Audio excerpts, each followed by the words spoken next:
Good morning and welcome to the Hillsborough Transportation Planning Organization meeting of the TPO Board here.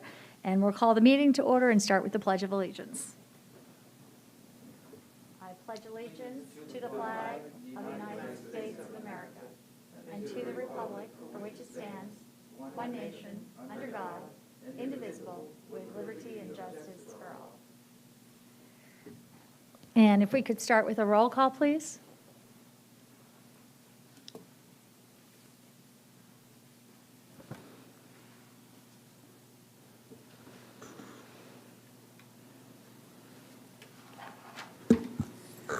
Commissioner Cohen? Let me read into the record for Commissioner Cohen. Please be advised that I cannot attend today's TPO meeting as I will be out of town. I was unable to get a return flight until later this afternoon. Please excuse any inconvenience this may cause. Please read this memo into the record, and that's from Commissioner Cohen. Commissioner Kemp? Here. Commissioner Overman? Here. Commissioner Myers? Here. Commissioner Smith? Here. Councilman Maniscalco? Here. Councilman Citro? Here. Councilman Dingfelder? Mayor Ross? Here. Commissioner Kilton? Here. Joe Lopano? Gina Evans? Adelie LeGrand? Here. Joe Wagner? Here. Charles Klug? Here. Planning Commissioner Powell? Here. Board Member Vaughn? Melissa Snively? And we'd like to welcome FDOT Representatives Secretary Gwynn and Justin Hall. I do need to let you know that some members are participating virtually because of medical reasons and the local declaration of emergency. Thank you. And I'll do just a moment to welcome Ms. LeGrand, Adelie LeGrand, who is the CEO of HART, will now be in attendance and in representing at our HART at our TPO meetings. We have had traditionally the CEOs of the airport and port or their appointees, and we're now, as of yesterday, at the HART board, have now done that with Ms. LeGrand. Would you like to just say a few words? Sure. Good morning, everyone. Looking forward to getting to know you and engaging more in the TPO. As I shared with Cody, I am also a planner by professional, I guess, stature. I don't know. I have an AICP. I don't know what you call that. But I, now as a CEO, I need to stay in my lane, as I've been told in the organization. But happy to be here and officially engaged in a planning capacity. Thank you. Great. And with that, we are going to move to approval of the minutes. Second. Okay, we have Councilman Maniscalco, seconded by Commissioner Overman. And if we can just voice approval, voice vote, all those in favor? Aye. Are there any opposed? Okay, and seeing none, we will move on to, we have Ms. LeGrand coming in today. We have two members of this board who have been on the board respectively, 14 and 16 years that are both leaving, and we're doing a special presentation, and Ms. Alden is going to make the presentation this morning. Yes, ma'am. Thank you so much. And really pleased to be able to acknowledge the longtime service and contributions of Plant City Mayor Rick Lott, and Mr. Joe Wagner, the CEO of the Expressway Authority, who served on the TPO for 16 years, I believe is our longest service ever on the TPO board, Mayor Lott, and Mr. Wagner, 14 years. And I just have a couple of plaques that I'd like to be able to give to them. And I wanted to share just a couple of remarks. You all have you've seen 3 executive directors of the TPO. You've seen 4 long-range transportation plans. When you started working with us, I think we were on the 2025 long-range transportation plan. And we're almost at 2025, and we've done some great things together. The Northeast Plant City Master Plan, working on Sam Allen Road, the great logistics zone study that focused on development around Plant City and getting some improvements at the I-4 interchanges, support all of that. Mr. Wagner, we worked together on the Selman Greenway, and you all have advanced that into something that's really taking shape and becoming an amenity in the downtown area. And years ago, I don't know if you remember this, but years ago when we had those questions about the Selman extension that you worked so hard on and now is open for service this past year, years ago when there were calls for that to be pulled out of the long-range transportation plan, we did a phone survey that showed that a majority of people who live close to the Gandy actually thought that that project was a great idea and should move forward. So it's been a long time that we've worked together, and I just really appreciate all the time that you put into making this collaboration strong. And thank you so much.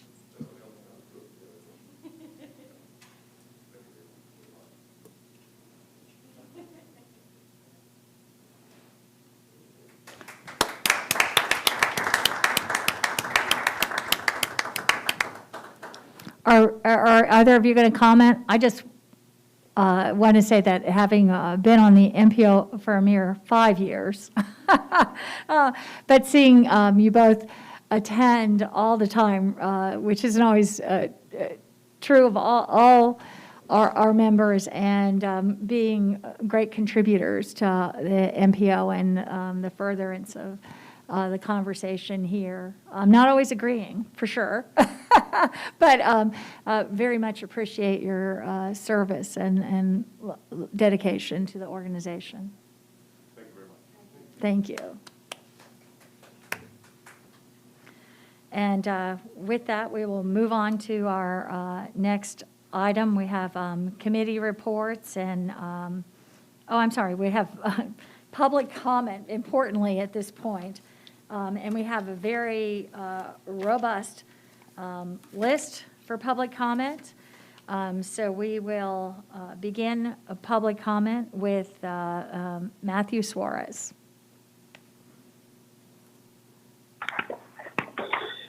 Good morning, members of the TPO board. Matthew Suarez, 406 West Azeel Street, Unit 508, Tampa, Florida, 33606.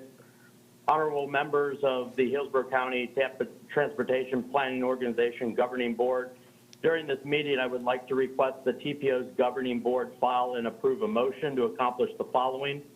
Stop the Florida Department of Transportation from destroying historic property in Tampa Heights, including stopping the planned demolition of the Tampa Heights Historic District contributing structure at 1902 North Lamar Avenue.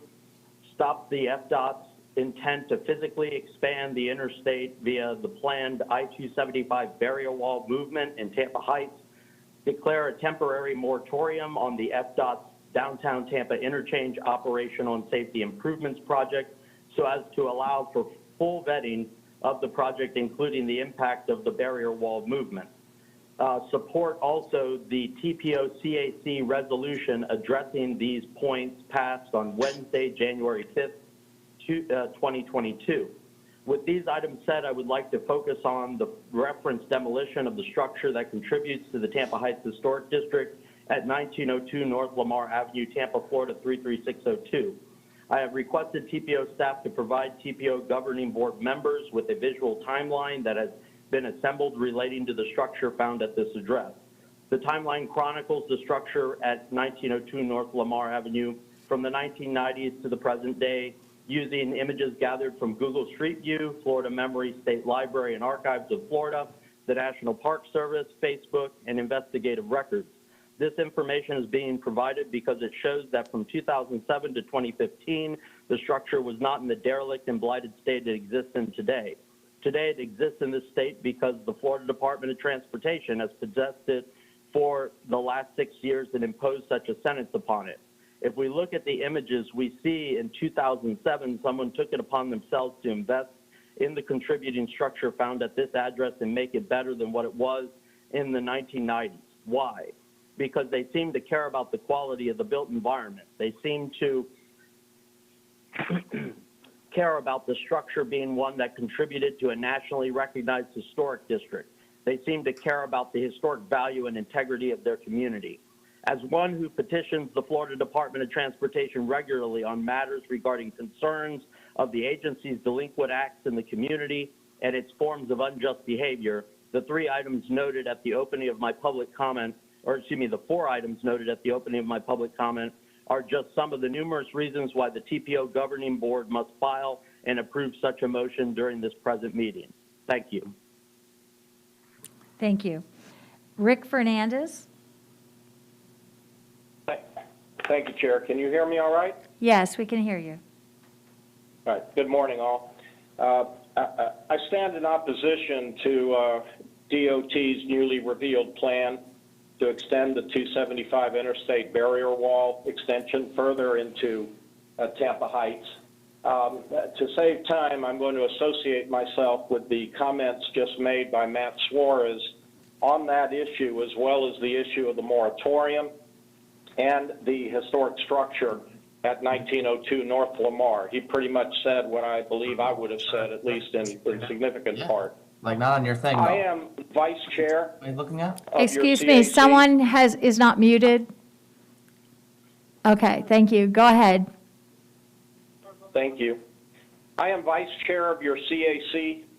I do not speak for the CAC, but on January 5, the CAC spoke for me and for my Tampa Heights community by approving the resolution supportive of all my previously stated positions, and Matt's, as it turns out. I ask that you consider that resolution carefully, embrace its goals, absorb the facts and prayers for relief outlined therein, and schedule that resolution for further discussion and advancement as an action item at your next possible opportunity. The quick fix or downtown interchange project that we're talking about was promoted in 2018 and 2019 in a survey as equal to no build on the metric of impact to homes and businesses. Both of those DTI alternative options were rated as no build for impact on homes and businesses. The message to us in the Tampa Heights community was that there was no structural threat to us. Between 2019 and the present, there has been no engagement by the Department of Transportation with the Tampa Heights community on a charrette level or any other regarding project impacts, alternatives to the proposed project, or mitigation. And in 2021, DOT rolled out a map that you good folks considered in May at your board meeting, which was the most current and detailed map available at that time. And if you review that map, which I've asked staff to make available to you for that meeting, you will find no indication, at least nothing that would be observable and understandable by the layperson, that our border wall to the east was going to be extended. On a personal note, through all of this time, I served on your CAC or as president of the Tampa Heights Civic Association or member of the board, and was fully engaged on all TBX issues. Also, on a personal note, and this is the extreme irony of my moment, ground zero for the first wall demolition work is Mr. scheduled Fernandez, to take place. I'm sorry, it's been 3 Yes. minutes. Well, not by my time, but all right. I thank you. What I was going to say, the demolition work begins 150 feet south of my door here on Elmore. If anybody thinks I could have missed that, you really don't know me. So please do your job, stand your post, and have our backs. Thank you. Thank you. Actually, it might have run longer because I stopped when we had some interference. Joshua Frank? Yes, thank you. Can you hear me okay? No, it'd be good to have a little more volume. How's this? Better? That's much better. Okay, thank you.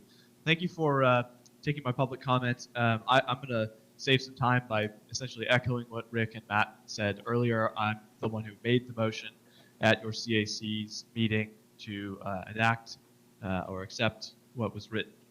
as you'll see in your packet. I also have the honor of sitting on the TBARTA CAC for Hillsborough County, as well as the Ybor City CRA, the YCDC board. I co-chair the Planning, Infrastructure, and Economic Development Committee, formerly known as the PIE Committee, with the YCDC. And I'm right with Rick in saying that some of these elements to the project in terms of expanding footprint, the interchangeable language between footprint and right-of-way, none of these have been seen by me in any of those official capacities, and is something that I think is indicative of a untenably broken relationship that has so started in good faith, but is no longer acting as such between the Department of Transportation and the citizens of Hillsborough County. So I would encourage you not only to look at that motion, as Rick mentioned, that was adopted by your CAC, but also other motions adopted by the CAC, including the removal of work on I-4 and I-75 from the Transportation Improvement Plan,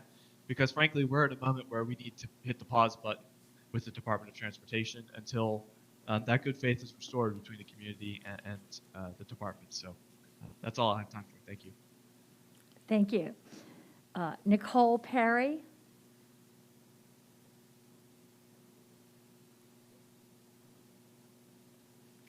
Is Nicole Perry there? Hello, can you hear me? Yes. Okay. I'm sorry if you hear my kids in the background. I'm at the museum with them. But hi, this is Nicole Perry. I'm at 602 East Francis Avenue in Tampa Heights. I will just say that I am in full support of the 4 items that Matthew Suarez, Rick, and Josh Frank all agreed upon as well. I am against the demolition of historic structures and any further movement of the interstate barrier wall past its current footprint. Our family currently lives very close to the highway, and I think that it's just important to note the damage that the highway is already doing.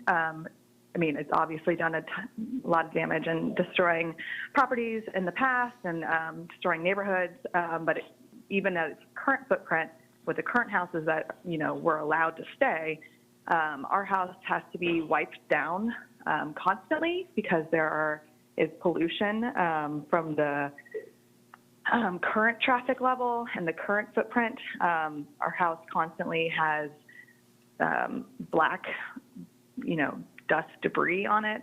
It's stained in many areas where we haven't been able to get to it. So I just shudder to think of what it's doing to our families, our kids, and, you know, when they play outside. In my opinion, in many people's opinion, the answer should not be wider highways by any means. It should be more transit options, and that's what our family is in support of. And it's just kind of unfathomable that we're in this position again. And as the TPO for the citizens of Tampa, I ask you to support the citizens of Tampa. Don't support, okay, one second. Don't support, you know, people that choose to live 40 minutes away that want a little bit less traffic on their commute. Don't punish the people that support Tampa and live in this great city. And I just ask that you stop, you know, destroying neighborhoods or stop FDOT from destroying neighborhoods. And I appreciate your time. Thank you very much. Thank you.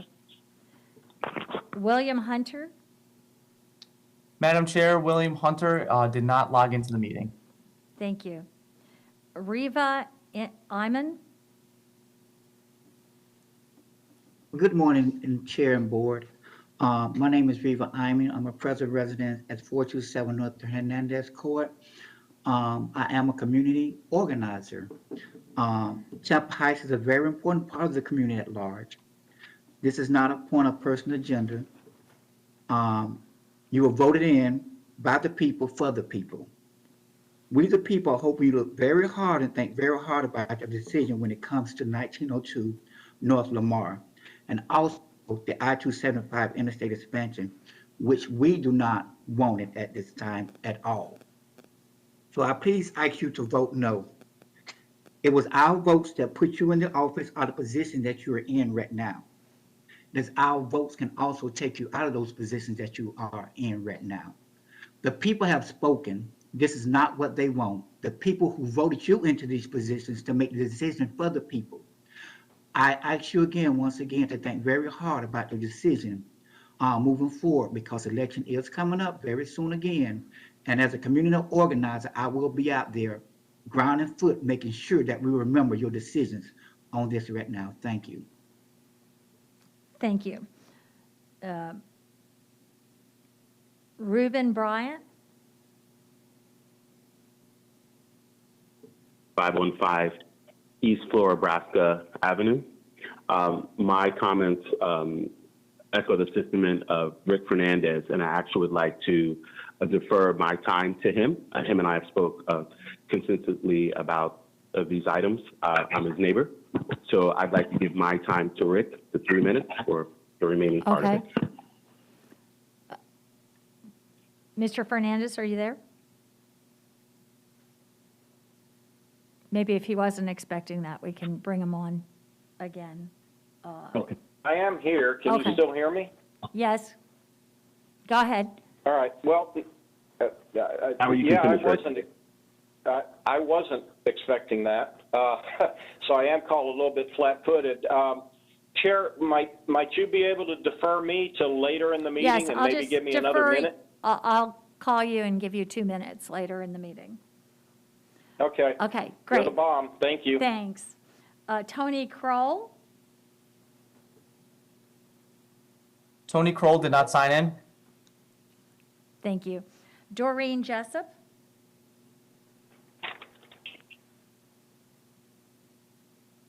Doreen, can you hear us? Yes, can you hear me? Yes, we can. Okay, great. Doreen Jessup, 6007 North Sewanee Avenue, Tampa. There are so many reasons to oppose the I-275 freeway expansion: economic, environmental, and ethical reasons, all of which have been presented to the TPO many times over the past 7 years. Some of the arguments were made by the very elected officials who sit on this board now, before they were elected. Had they all remained steadfast in their opposition, we might not be here today. But we are here today. By we, I mean the unpaid citizens who have spent thousands of hours researching, wrangling information from FDOT, filling out surveys and colored sticky notes at charrettes, canvassing neighborhoods, and filling previous public meetings to overflow capacity, all to implore officials, elected officials who are here to represent our interests. We have lost on every front. But we're back anyway. At least the very few of us who can manage to get away to attend a public meeting at this time of day. We are back because we care deeply about our communities, the vibrant and diverse communities of Tampa's urban core, which are in harm's way due to FDOT's plan for this road, most immediately to Tampa Heights, but also to Ybor, downtown, Seminole Heights, Sulphur Springs, and others. The TPO has pre-approved some of the harm that is to come, and we know from past experience that even the paltry mitigation efforts that are promised by FDOT go by the wayside when the time comes to deliver them. I know that some of you also care about these communities, and if you do care, please remember that you are all that stands between these communities and irretrievable loss for the sake of a road that is not going to solve a single problem in Tampa or all of Hillsborough County. If you do care, please scrutinize every aspect of every plan that FDOT puts before you and those that they don't put before you. Ask questions and probe deeply about the consequences to these communities, and stop the interstate expansion and barrier wall currently planned for Tampa Heights. If you do care, refuse to accept the orchestrated demise of our neighborhoods and insist on contractual, legally binding agreements that will prevent unnecessary destruction and displacement, including the destruction of historic property. If you do care, please heed the recommendations of your Citizens Advisory Council and honor your commitment to represent and protect the people who elected you. Thank you. Thank you. Christina Costa? Good morning, Madam Chair. Can you hear me? Yes. Thank you. Good morning, and TPO Board. This is Christina Costa, a Tampa resident and multimodal advocate. I wish to comment this morning on the recent discovery the downtown interchange quick build includes demolition and relocation of a wall in our historic neighborhood of Tampa Heights. As a Citizens Advisory Committee member, I was educated on the history, establishment, and purpose of MPO organizations throughout our nation. Rich Clarendon taught me this history, and I learned MPOs were created so that federal funding for transportation projects and programs flow through a planning process. Excuse me. And that transparency through public access and participation in the planning process is required. At this time and place in our nation's history, many Americans have a hard time trusting in government. Truth and facts to which we can all agree and gain consensus often seem elusive, which has made this past 5 years of rebuilding trust in FDOT more important than ever. I personally have observed significant and authentic outreach from FDOT personnel, especially Mary Lou Godfrey and Alice Price, who responded to my criticisms of a highway-adjacent trail in the West Shore District. These two professionals asked me to spend time with them in the field and show them specifically my areas of concern. I commend them for this level of engagement. I believe the citizens of Tampa Heights have only recently learned of the wall's destruction and relocation. No other citizen group has been more doggedly committed to the details. They are understandably distraught. I also believe their request for moratorium and further vetting of this element of the downtown interchange operational and safety improvement project to be reasonable. I sincerely hope this board will see the lack of clear and forthright communication on this subject as a severe step backwards in the rebuilding of trust and require that FDOT communications improve. Thank you. Thank you. Clive Hahn? Yes, Madam Chair, can you hear me? Yes. Thanks for your time, TPO Board. My wife and I are two new residents to Tampa Heights, and we moved here 3 years ago from the Northeast because of a career change. And we picked Tampa Heights because of the urban feel that we felt was similar to where we lived in Philadelphia. And could have lived anywhere, South Tampa, and but we really, liked Tampa Heights. And our daughter was born here, and our growing family, we want to stay here and basically have our forever home in this community. Met a lot of wonderful people as they spoke prior to me, and I'm here to just echo what they're saying. We do have the opposition to the 275 wall barrier construction, and also any continued destruction of Tampa Heights historical landmarks. So, I won't get into a lot of the details. I mean, I can really just put a personal aspect on it just because 275, Mr. Fernandez is my neighbor. And, we are directly adjacent to 275. And Nicole, on a previous message, commented on the pollution that her house sustained. And our house probably sustains more than what her and her family see. And, we do have that concern about continued pollution that's going to happen. And what Rick Fernandez was mentioning was, we just discovered only a couple of days ago that it sounds like it's going to be two separate projects that are planned, one close to my house and another close to my neighbor's house towards the south. And I look at that being 5+ years of possible air pollution for our growing family and the animals that we have. So definitely huge opposition, from our end. And the only communication that our family has had is about a month ago, some random representative they said they represented FDOT and they wanted to take pictures of our yard and our house, and I respectfully declined. And about, 2 days ago, I heard some jackhammering on 275 around midnight that woke up our entire family, including our animals. And, if that's any indication of, and that was on the highway, and it felt like it was next to our house. And if that's any indication of what's going to happen right in front of my yard, that's going to be a big problem. And some of these concerns with the project are, I know no specifics, no timeline, no duration, what kind of equipment's coming into our area. So nothing from FDOT, to the neighbors and community. So, we love it here, and we definitely want to stay here for a long period of time. But we accepted the 275 highway as it pertains to the proximity to our house right now, but we definitely opposed to any more intrusion into our street and to the community. So appreciate your time, Chair. Thank you. Mauricio Rosas?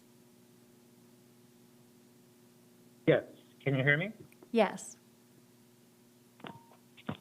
Good morning, members of the board. I'm Mauricio Rosas, a volunteer as the chair of the Old Seminole Heights Neighborhood Association Highways and Byways Committee. Residents in Seminole Heights have never supported widening of I-275. We also do not support the destruction of the Lamar House if it is viable. We do support the Citizen Advisory Council resolution before you today. Let me go on. Lately, I've gotten the impression that I'm the one who should be getting paid for asking the Florida Department of Transportation not just tough questions, but design questions, land use questions, and even to basic, where are you pouring cement in regards to the I-275 project north of Martin Luther King Boulevard. For months, I could not get a straight answer. I knocked on several of your doors, and the answer was, I don't know, ask FDOT. I'm a civilian. I'm not an elected official. I am not the staff of an elected official. I am not the staff of any administration. But in the course of the past few months, I've had to deal directly with staff of FDOT. Even though I appreciate that FDOT has given residents access to their staff at all levels within the department, it's because of this interaction that we know the barrier wall along Elmore will be moved and encroaching further into the historic area. I had several extensive meetings with FDOT staff to explain to me why a wall or barrier was not being built along Roblespark. Yet this project was contracted out, and this board had no idea that the project they voted for was not satisfactory.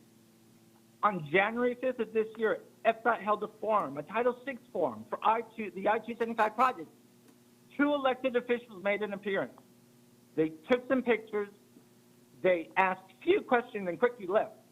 I, on the other hand, spent more than an hour speaking directly with engineers, asking the tough questions, asking for details. I am no expert. I certainly know that the majority on this board are not engineers and experts in roads. What I know is that you don't know what you voted for. And because of this, now we are spending so much time on issues that should have been solved during the course of the regular job of this board. I know we'll focus on distressing issues. Sidewalks near I-275 and schools.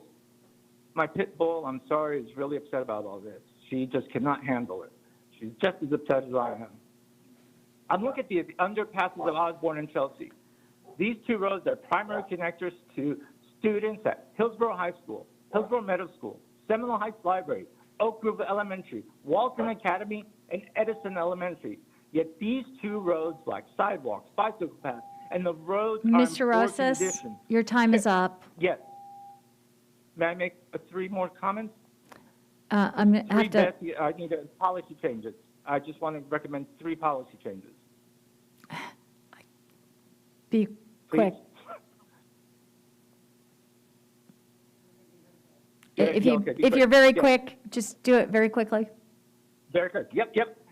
When there's major construction, residents within at least a 1-block radius receive direct mail notifications of the public forums. And then all notifications of public notices and forums must be on usual and current social media websites like Nextdoor, Facebook, Patch, Instagram, and Twitter. Thank you for allowing me the extra time. Thank you. Lena Young-Green. Good morning, Board and Chair. Thank you for another opportunity to come to speak to you. We had hoped that by this time, after years and years of trying to work with the impact of these interstates on our community, that we would be in a different place now, but here we are again. As the other speakers mentioned, we are just plain residents trying to improve our neighborhood. And it seems as every time we think that we've moved forward, we have another issue that we have to come back again to talk to you about. Tampa Heights has been impacted by these interstates repeatedly. In so many ways, the Interstate and the Department of Transportation and their plans have impacted Tampa Heights and our surrounding neighborhoods in major ways. We're asking you one more time, please consider the conditions that are happening in our neighborhoods. We love our neighborhood. That's why we spend so much time working to improve it. Not only the quality of life, but we work with the residents.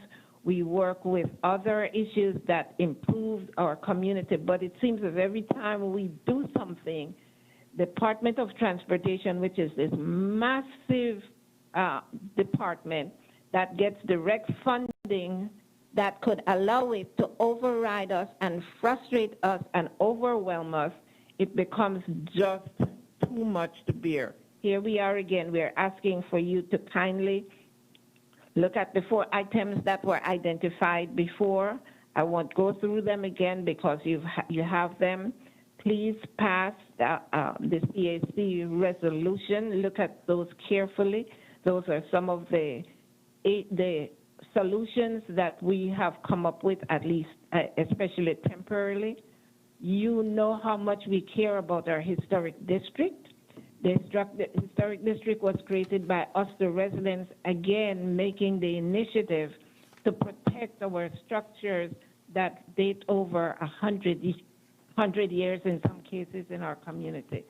We ask you, please, please, please, to look at the conditions that are impacting Tampa Heights and our surrounding communities, and don't let us be the sacrifice again for other people when there are alternative methods for us to do a better job for today and for the future generations. Thank you.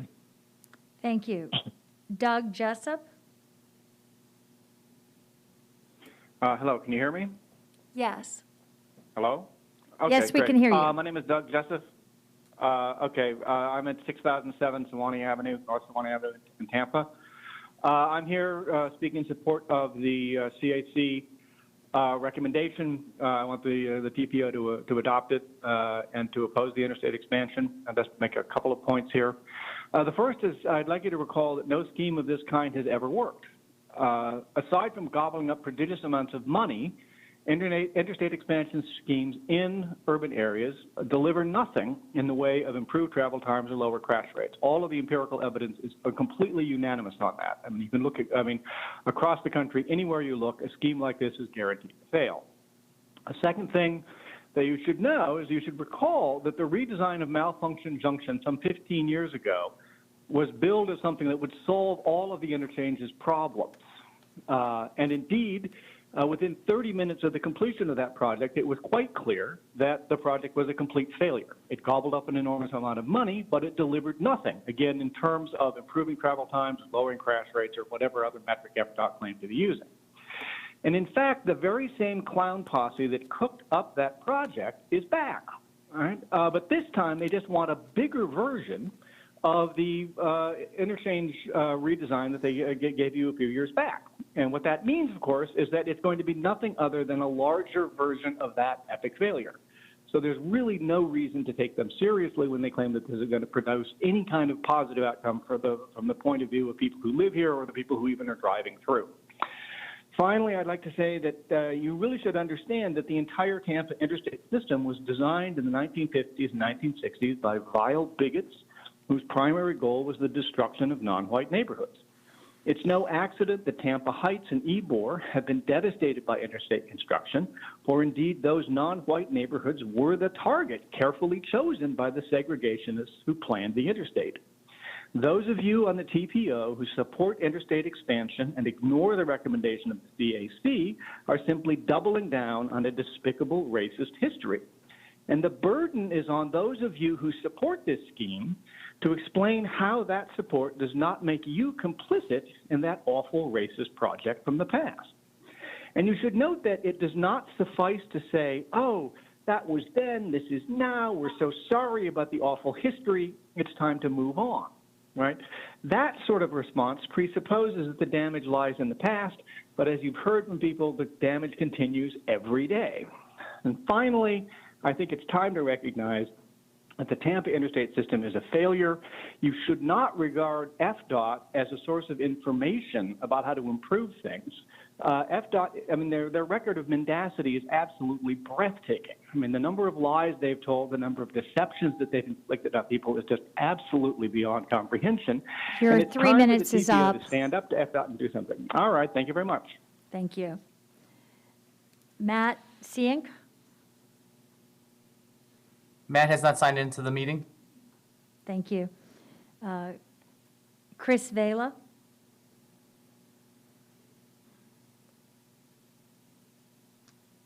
Chris, can you hear us? Yes.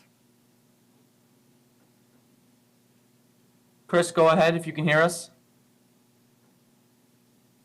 Yes, this is Chris Vela, 33605, Ybor City.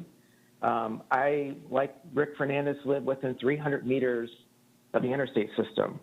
Why is that important is because it's an actual critical threshold as to who actually gets the most damages.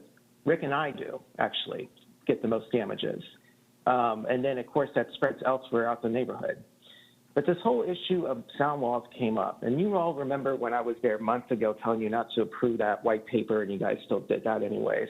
So I'm gonna bring up something that I found in the environmental study of TB Next. There's a quote in here that says that the results of the evaluation indicate that a shoulder barrier will not provide sufficient reduction in traffic noise, such as the noise design goal would be met. So in other words, there's no way that FDOT can do any type of sound mitigation on the interchange. There's a couple of reasons why. One, the interchange itself is so high up that putting up a wall would just be virtually useless, and also it would exceed the design structural limits of the bridge itself. So whenever you have anything that kind of rises and goes up and down, you have to factor that in. You have to have a taller sound wall to block off all the sounds that you end up getting. And that is going to be completely unfeasible to where I live and other people live.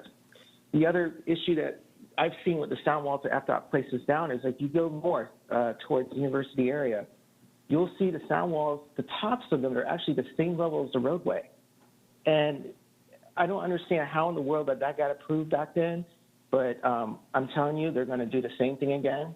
We're going to end up getting more sound infiltration and also poor air quality that's going into the neighborhoods. The other concern that I have is, the air quality report. The air quality report doesn't include any frontage roads. So, like when you get off of when you get off the I-275 at Armenia and Howard, and you're on that road on the side of the interstate, sort of like I-4 and, when you're getting off the Ybor exit, none of those emissions are accounted for. And those frontage roads are the closest roads to where people live. And in some scenarios, even doing nothing, let me repeat this, even doing nothing is actually better from an air quality standpoint than it is to go with this TB Next project. So I know that the air quality is poor, just like the other callers. I'm in my third time repainting my house because these air particulates are so destructive. They eat paint, they eat anything. And it just rainfalls all over our neighborhoods.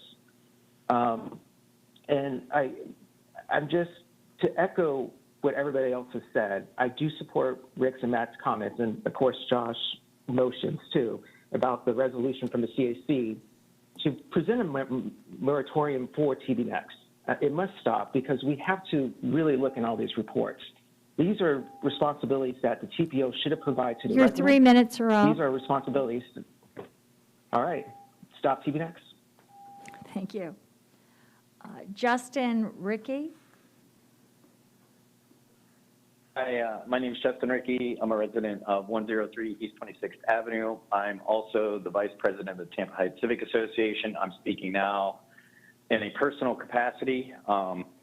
There seems to be a pattern of behavior. I've lived in Tampa Heights for 12 years. Especially with the widening or movement of the barrier wall, there's an obfuscation. It's a pattern that you would think that people would recognize in our political body that kind of comes out that, like cemeteries or highways. It's just like, oh, there's a history there. And so we should learn from history, but it doesn't seem like that's the case. And there's a little bit of obfuscation, maybe some language that was used to kind of make this ambiguous, and it was really just not right. So I've been on the board the entire time that this started out, and I never recall anybody ever telling us about the highway wall being moved out. I moved here from Chicago. I moved to this neighborhood because it reminded me of the city I came from. A lot of walkability. This is what we want. We don't want more highways. We want better transit options. We want a healthier environment for us and for our children. I have asthma. I suffer from asthma. I live off in between Florida and Tampa Street, and I get the level of pollution, detritus I have in my own home just from those two roads is incredible. I can't imagine the people that live right by, like Mr. Fernandez or Ms. Perry, who live right by the highway, the level of pollutants that they have to deal with, and Mr. Vela as well, that they have to deal with on an almost regular basis.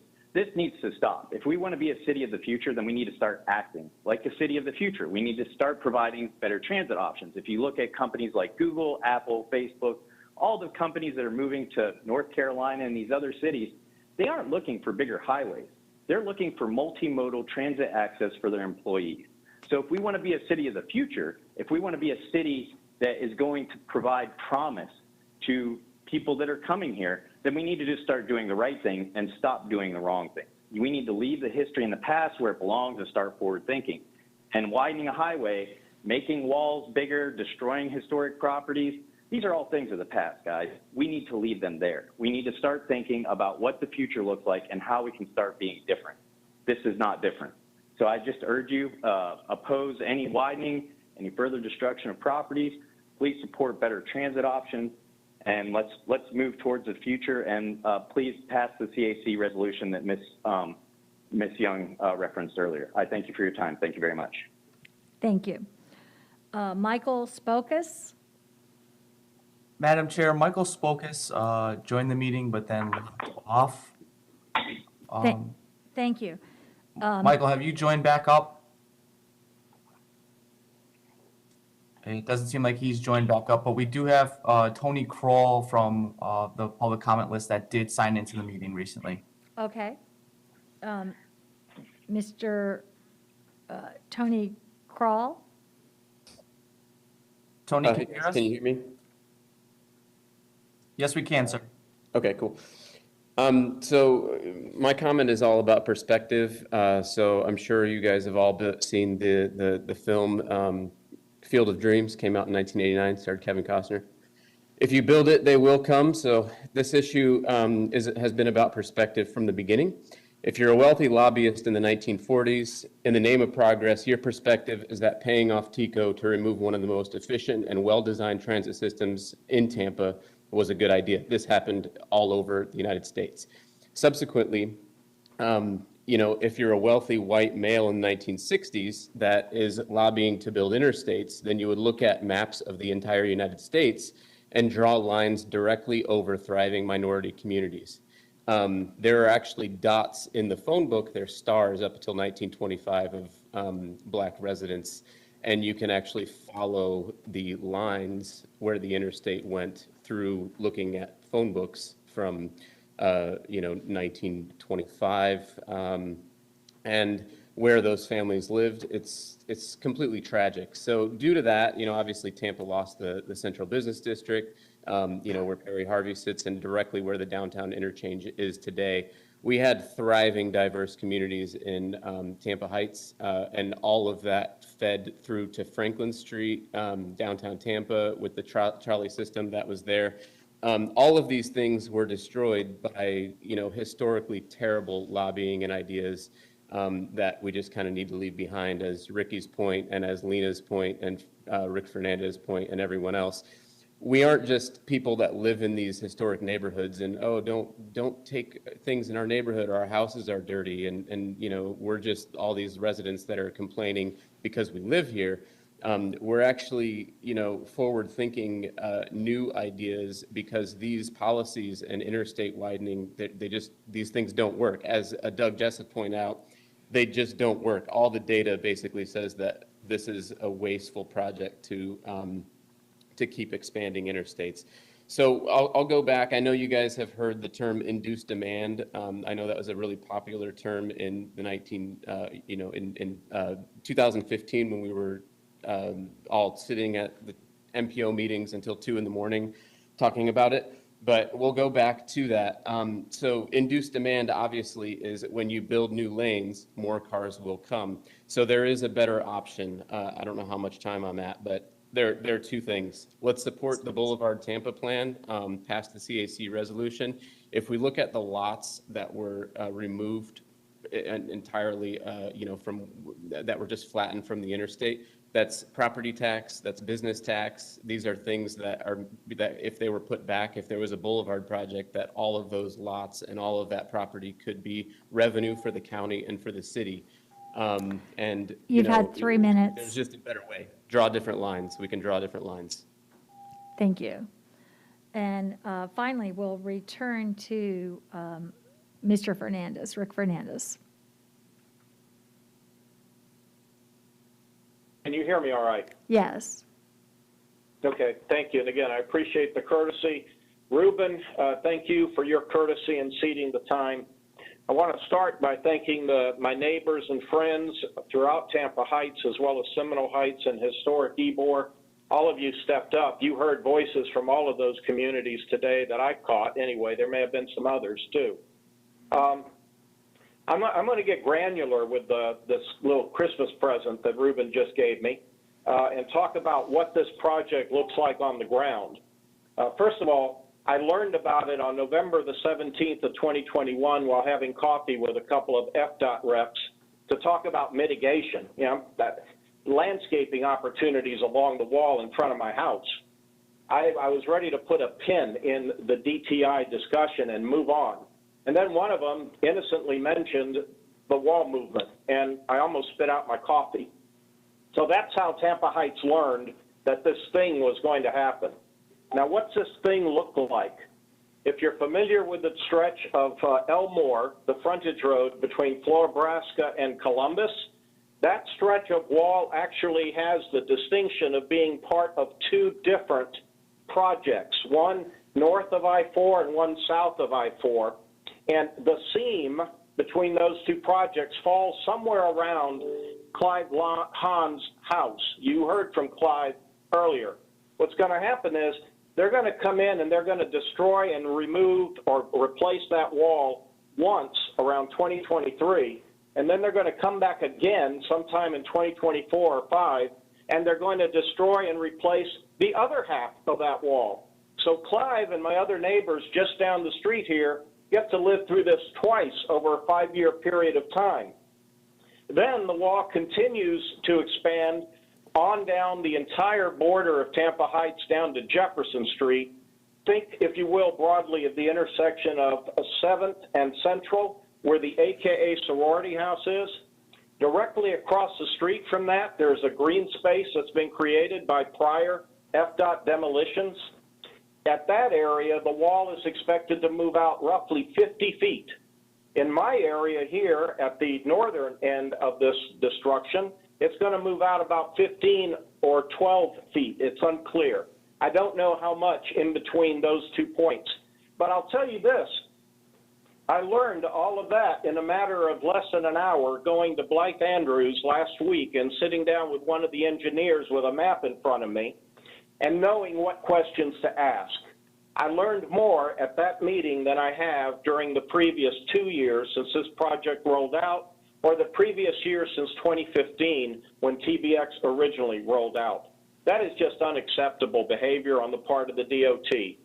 This to me is reminiscent of what happened in 2016 when Okay, TBX collapsed under its time own is- weight your because time is of up. miscommunication of facts. Thank Please you. don't let that happen. Thank you. Okay, and with that, I believe we have reached, unless I guess there's only one other person, William Hunter. He still is not on the line. William Hunter has not joined. Okay. With that, we'll close public comment and move now. I guess we'll be talking about this as we move on with our agenda, the public comment this morning. So we'll move to our committee reports. Thank you all for being part of the meeting. And we'll start with the CAC report from Mr. Bill Roberts. Good morning, members of the TPO. I'm Bill Roberts. I chair your Citizens Advisory Committee. You've heard from some of our members on some of these issues. Let me give you a report of our January 5th meeting. We had a few action items at that meeting. We re-elected officers. The same officers were re-elected for another term. We revised our attendance report and determined that there were no members of the committee who had failed to meet their obligation. And we approved the Safe Access to Parks study presented by Lisa Silva. Later on in the meeting, under new business, we had a discussion about the barrier wall. We've heard from a couple of my colleagues on the CAC regarding this issue. Let me add some color to that, or to try to put it in perspective. We adopted a resolution which is part of your packet. It was adopted 8-6, so it was clearly by far not a unanimous report. So it allowed, I allowed that action in spite of the inflammatory and opinionated language that was included in the resolution, which has been passed and passed along to you. Let me say your CAC members are not unsympathetic to the problems of the residents. And I believe, as chairman, that the FDOT could have been more forthcoming in recent months or even years in presenting some of the information that we have. But I will tell you that I believe the FDOT is carrying out their mission, which is to expand transportation opportunities, although I think most of our committee would prefer they place even greater emphasis on transit, non-automobile opportunities.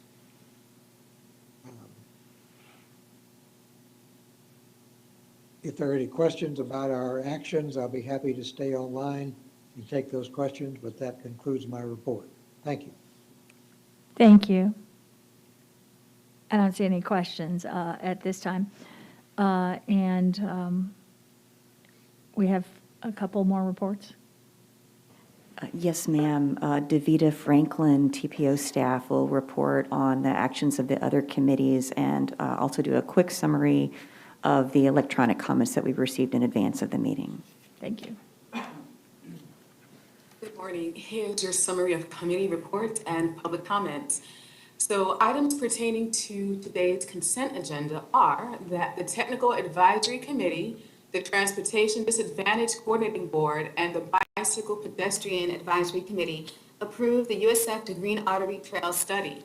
And the Technical Advisory Committee also reviewed the State of the System report. Your items pertaining to today's action items are the Technical Advisory Committee and the Bicycle Pedestrian Advisory Committee approved the TIP amendments for the Florida Department of Transportation projects. And you do have an item for an upcoming meeting, so just keep a lookout for this.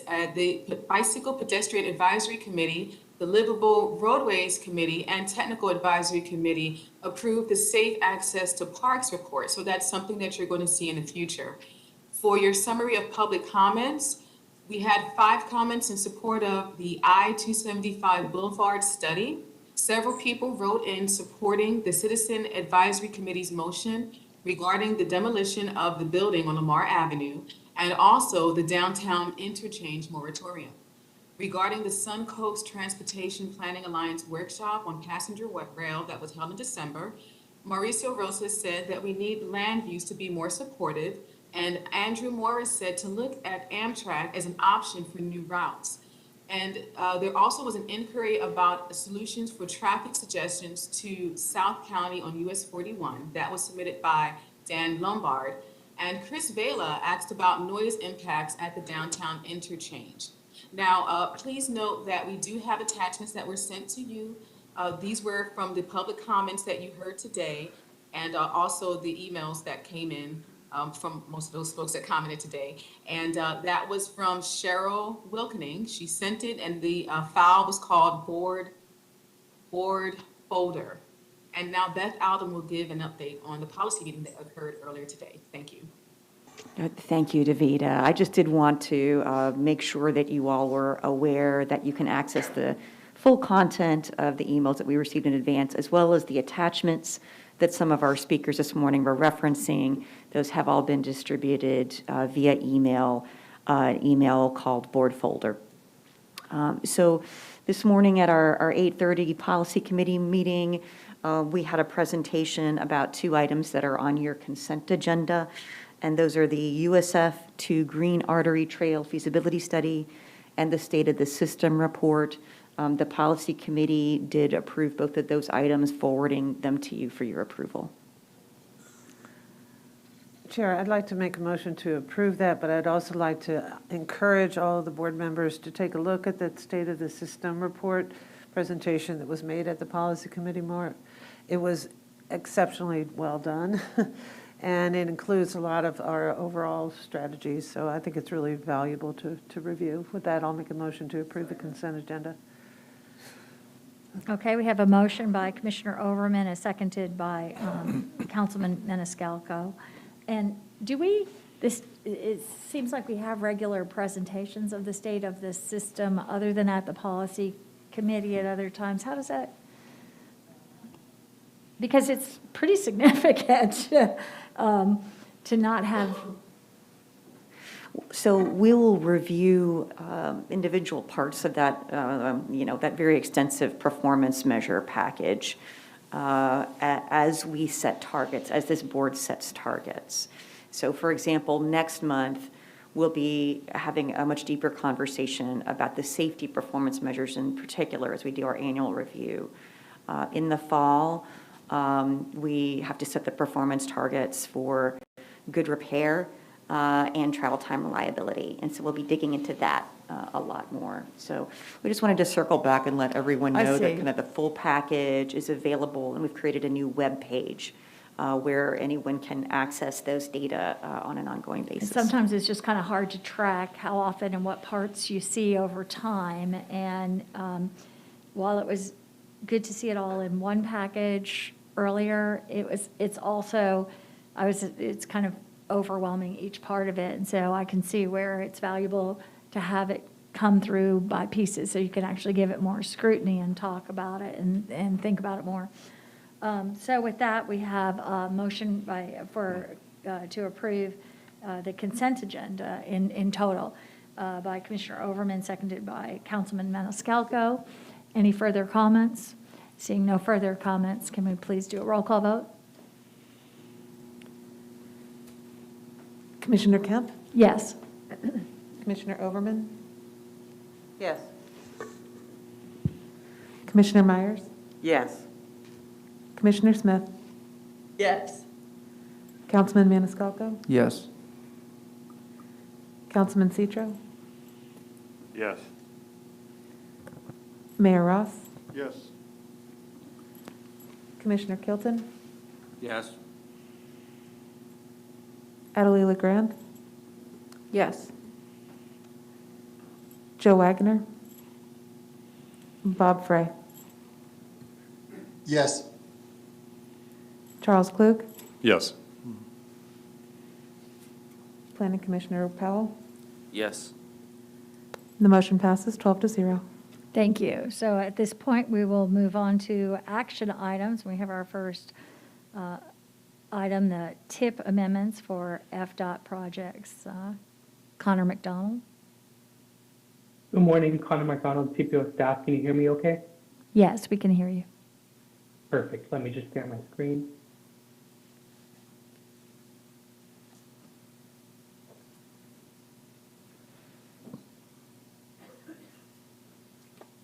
Good morning again. My name is Connor McDonald with the TPO staff. I'm here to present the TIP amendments for FDOT for the Department of Transportation Safety Operations, lighting, and railroad crossing projects. These are 9 amendments requested by the Florida Department of Transportation to add funds to the year 2022. These projects are spread out through Hillsborough County, so we've grouped them into 4 categories. The first being I-4 and I-75 merge lanes, 4 amendments for roughly $2 million. US 301 and State Road 60 lighting projects that make up for $644,000. A railroad crossing project on State Road 60 equaling roughly $658,000. And 1 amendment for pedestrian crossing projects on South Low Mabry equaling roughly $171,000. The first 2 amendments in this set would allow funding for preliminary engineering for 2 auxiliary lanes on I-75 northbound and I-75 southbound from Fowler Avenue to south of the Tampa Bypass Canal. These projects came about after seeing growing traffic volumes between the I-4 interchange and Fowler Avenue. A benefit of an auxiliary lane would be the decreased need for merging for people traveling between Fowler and I-4. This corridor is also identified in the top 20 Vision Zero corridors. Both amendments equal $501,000 for preliminary engineering. When processing the TIP amendments, we identified the need for amendments to be consistent with the goals identified in the LRCP. These projects were originally categorized under Vision Zero when we went to committees. However, with their suggestions, and while we don't disagree that there would be safety benefits, we have recategorized these projects under major investments for economic growth. The next 2 amendments in this set are located in I-4. The first being the addition of an auxiliary lane on the westbound side from McIntosh Road to the way station. The second also being an auxiliary lane, but from Bethlehem Road to Branch Forbes Road.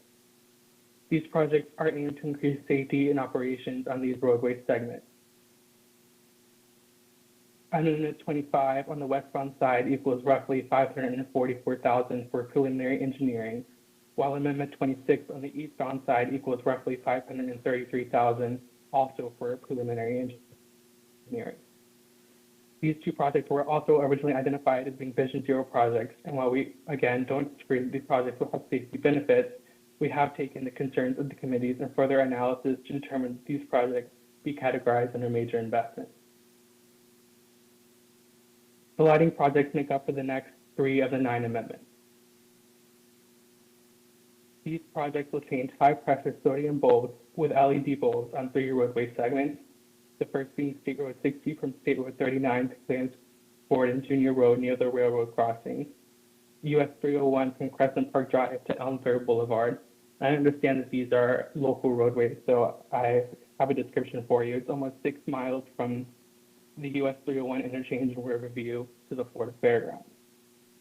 And the third being US 301 from north of Hampton Oaks Parkway to west of Jackson Road. This is about 4.5 miles of 301 going from north of I-4 near the Florida Fairgrounds to east of I-75. The first amendment in this set, Amendment 27, is for roughly $48,000.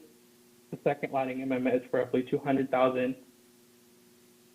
And the third amendment, Amendment 29, being for roughly $396,000. Amendment 30 and the 8th Amendment in this group would allow for the replacement of the road crossing on State Road 60 near Clarence Gordon Jr. Road to a concrete tub basin and for the addition of a sidewalk over the crossing. The amendment is for roughly $657,000. Finally, Amendment 31 and the Ninth Amendment in this group would allow for the preliminary engineering of 3 new signalized pedestrian crossings on Southfield Mabry at West Mingo Avenue, West Wisconsin Avenue, and West Pearl Avenue. These projects have the intent to greatly enhance safety and connectivity, and they are identified as being HAWK beacons, which is high intensity activated crosswalk beacon, and not RRFBs as you see on the left side. So it would be the high intensity activated crosswalk on the right image. The Mingo Avenue project would connect the north sides of the intersection, while the Wisconsin Avenue and Pearl Avenue would connect the southeast and northwest corners of the intersection. This amendment is for roughly $171,000. As part of our public outreach pilot, we have posted signs, a web page, and a press release all 2 to 3 weeks prior to the board meeting today. There are 11 signs posted along the corridors. The TAC and CAC did have some questions and concerns. They suggested that the merge lane projects be categorized under major investments instead of Vision Zero. This action was taken, and today they are under major investments.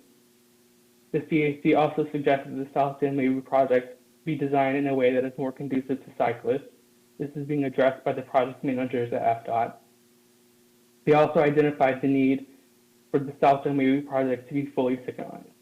FDOT did confirm that they will be pedestrian hybrid beacons. These are essentially pedestrian activated red lights similar to those on Bush Boulevard. With that, the recommended action today is to approve the 9 amendments to the fiscal year 21-22 TIP. And I'm here for any questions or comments, and I also believe Suzanne Monk from FDOT is here to answer any questions I may not be able to. Thank you. At this time, are there questions by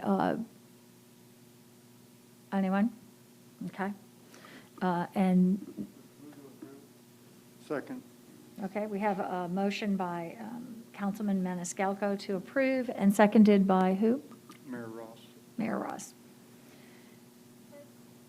Okay, and with that, if we could have a roll call vote. Commissioner Kemp? Yes. Commissioner Overman? Yes. Commissioner Myers? Yes. Commissioner Smith? Yes.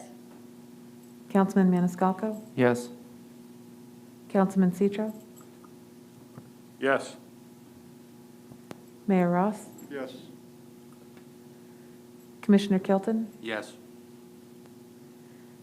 Adelie LeGrand? Yes. Bob Fry? Yes. Charles Klug? Yes. Planning Commissioner Powell? Yes. Motion passes 12-0. Thank you. So at this time, we'll move to the follow-up to the downtown interchange tip amendment motions. And I'm not sure who is. I am, sorry, presenting. Justin Hall from FDOT. Thank you. Thank you for having us back out. There's quite a few slides here, so I'm going to try and move through pretty quickly, but also be as thorough as possible. So next slide, please. So at the October 13th TPO board meeting, the board passed the TIP amendments, but along with that, there was a motion for us to consider 9 different items, either from the board or from the committees. So next slide.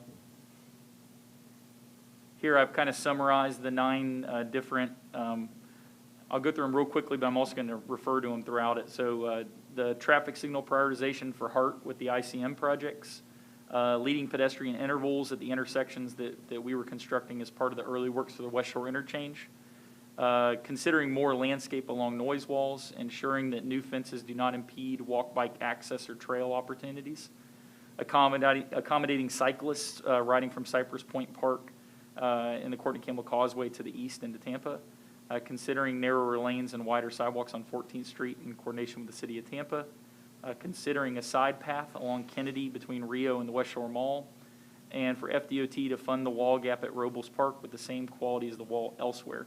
The last one, Connor addressed a few, and then I know the TPO is addressing the reference of DTI as part of the high injury network rather than Vision Zero. So next slide. So what have we addressed already? So the HART signal priority and ICM corridors, FDOT has provided the technology for signal priority, and we're currently coordinating with HART for them to implement, and so this is true for all of the ICM corridors. As far as the leading pedestrian intervals at the intersections with turn lane improvements, we've added that to SR60, the Kennedy Memorial intersection, and the Boy Scout at Lois intersection projects, which we presented to the board in October.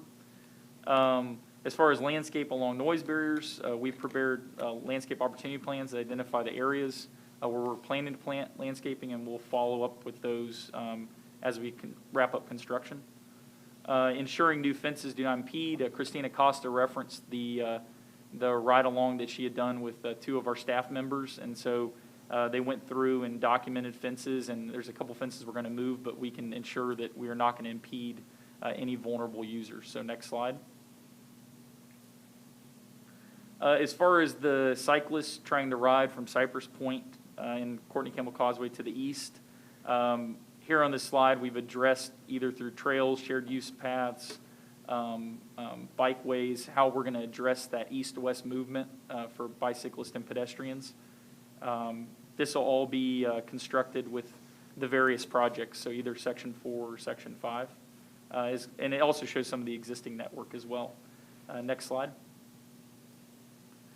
For the typical sections on 14th Street and 15th Street, so 15th is being addressed by the Green Spine project, and the 14th Street improvements DOT added to our DTI project, our downtown Tampa Interchange project.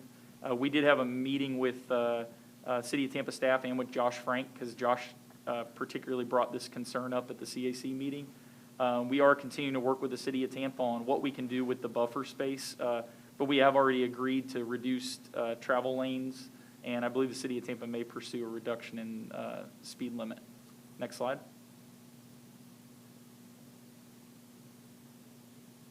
Maybe. This is a good slide, we can steer. Thank you. So for Kennedy, west of SR60 Memorial, the consideration of a side path. So it's really hard to see here. I'll gladly talk with anyone, on the side about this. But as far as we do not have significant or enough right-of-way to fit anything wider than the existing sidewalk that's there. So any consideration for a wide sidewalk would have to be considered through the TPO for prioritization and funding. And if that occurs, we can construct it. So next slide.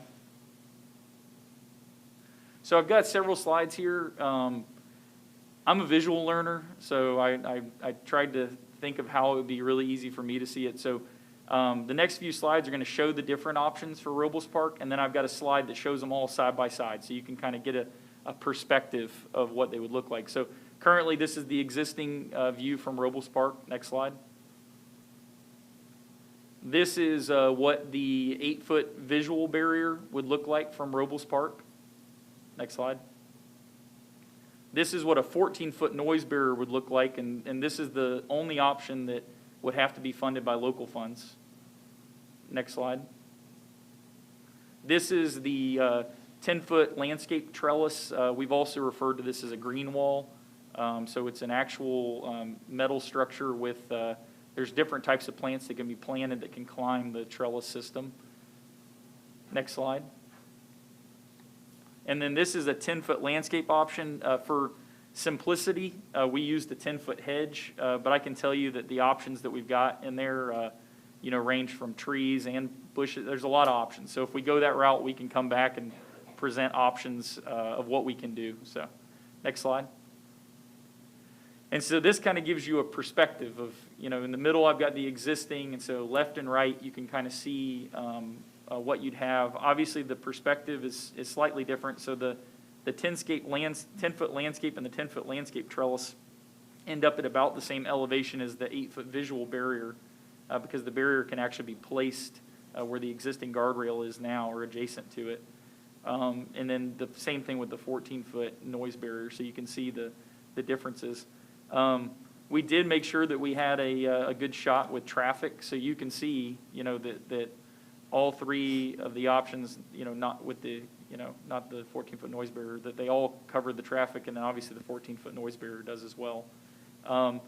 Three of those options DOT can fund and include either in the current construction project, or the two landscape options would have to be constructed with the landscape project that follows. The only option that there is not an ability for either the DOT or even the TPO to fund due to federal and state funding regulations is the 14-foot noise barrier. So that would have to be funded exclusively with local funds if that was the option. Next slide. So just to give you a rough cost of the different options, so the noise barrier is approximately $1.4 million, so $1,371,000, 14-foot tall precast masonry. The visual barrier, about $441,930. It's the same masonry, but 8 foot tall. The green trellis is $504,927. And then the landscaping really varies by what plants we choose. So, what type of trees we choose, what type of plants we choose. Next slide. So just to kind of dive into a couple more topics that were relevant in the last board meeting. So this slide, I've looked back, so I know you've seen this slide before, so I won't spend too much time here, but this is a little bit about our historic preservation MOA. Several federal agencies, along with the several state agencies, and then of course the City of Tampa and FDOT signed this MOA. Along with this, there's several, they call them CRC meetings. In fact, I think there's been over 90 to date. At those CRC meetings, they discuss everything from what properties will be relocated to the rehabilitation efforts and anything pertaining to these historic structures. So far, FDOT has relocated 64 structures. 35 of those were then rehabbed by FDOT. 29 of them were rehabbed either by the City of Tampa or private citizens. And all relocations and rehabilitations were presented to and approved by the ARC and BLC, so two committees. Per the MOA, after the relocation or rehab of the 64 buildings, which were agreed to by both all the parties, FDOT then had the ability to demolish the remaining buildings. In addition, this established the Interstate Trust Fund, which was established through the sale of the 64 buildings. And the City of Tampa administers this fund to help others rehabilitate historic structures in those neighborhoods. So it's been used quite a bit. Next slide. So 1902 Lamar, there's been quite a bit of conversation about this structure. So in 2008, there was a structural survey completed. So before DOT owned it, there was a structural survey completed. This was done for all of the structures that were considered as part of the MOA, and that was the basis for how they determined which 64 buildings would be relocated and rehabbed. In 2015, we were approached by a willing seller to acquire that property, so we purchased that in 2015. I don't want to go through, the HABS document was approved. And so starting in 2017, we advertised that building for relocation. The first round, we did not receive any bids, and FDOT planned to demolish, and the community asked us to postpone demolition, and so we did. At that time, DOT actually postponed a lot of work with our properties as an agreement as we reevaluated the options, the interstate options. In 2019, FDOT repaired a leaking roof.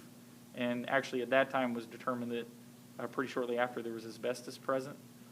Through 2019 to 2021, several different times, we've had interested groups approach us, and we actually advertised for relocation again during that time with one bidder coming forward who was interested and had his relocation efforts were not successful, and he walked away from the contract in July.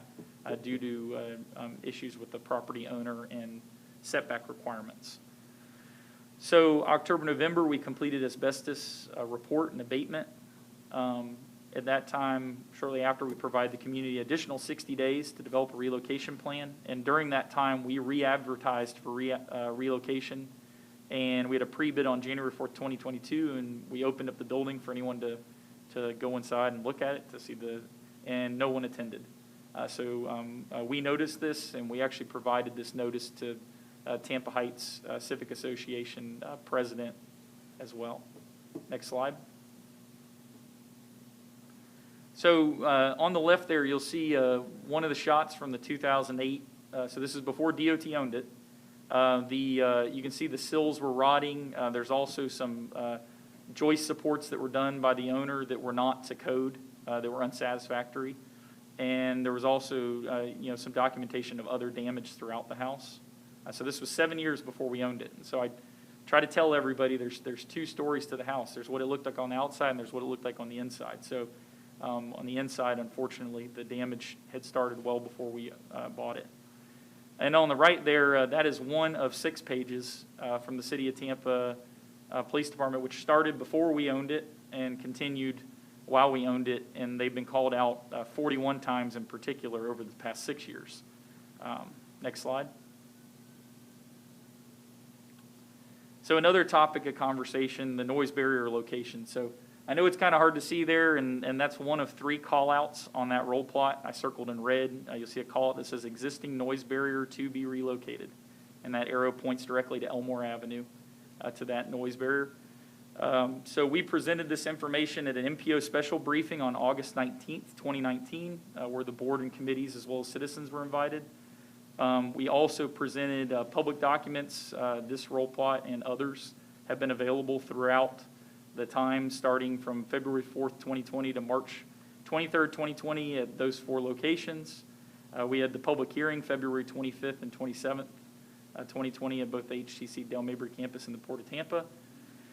We gave presentations to the TPO board and committees, as well as community associations and CRAs, and I just thought it was appropriate to call out that we presented the Tampa Heights Civic Association January 23rd, 2020, and to the Tampa Heights CRA February 18th of 2020.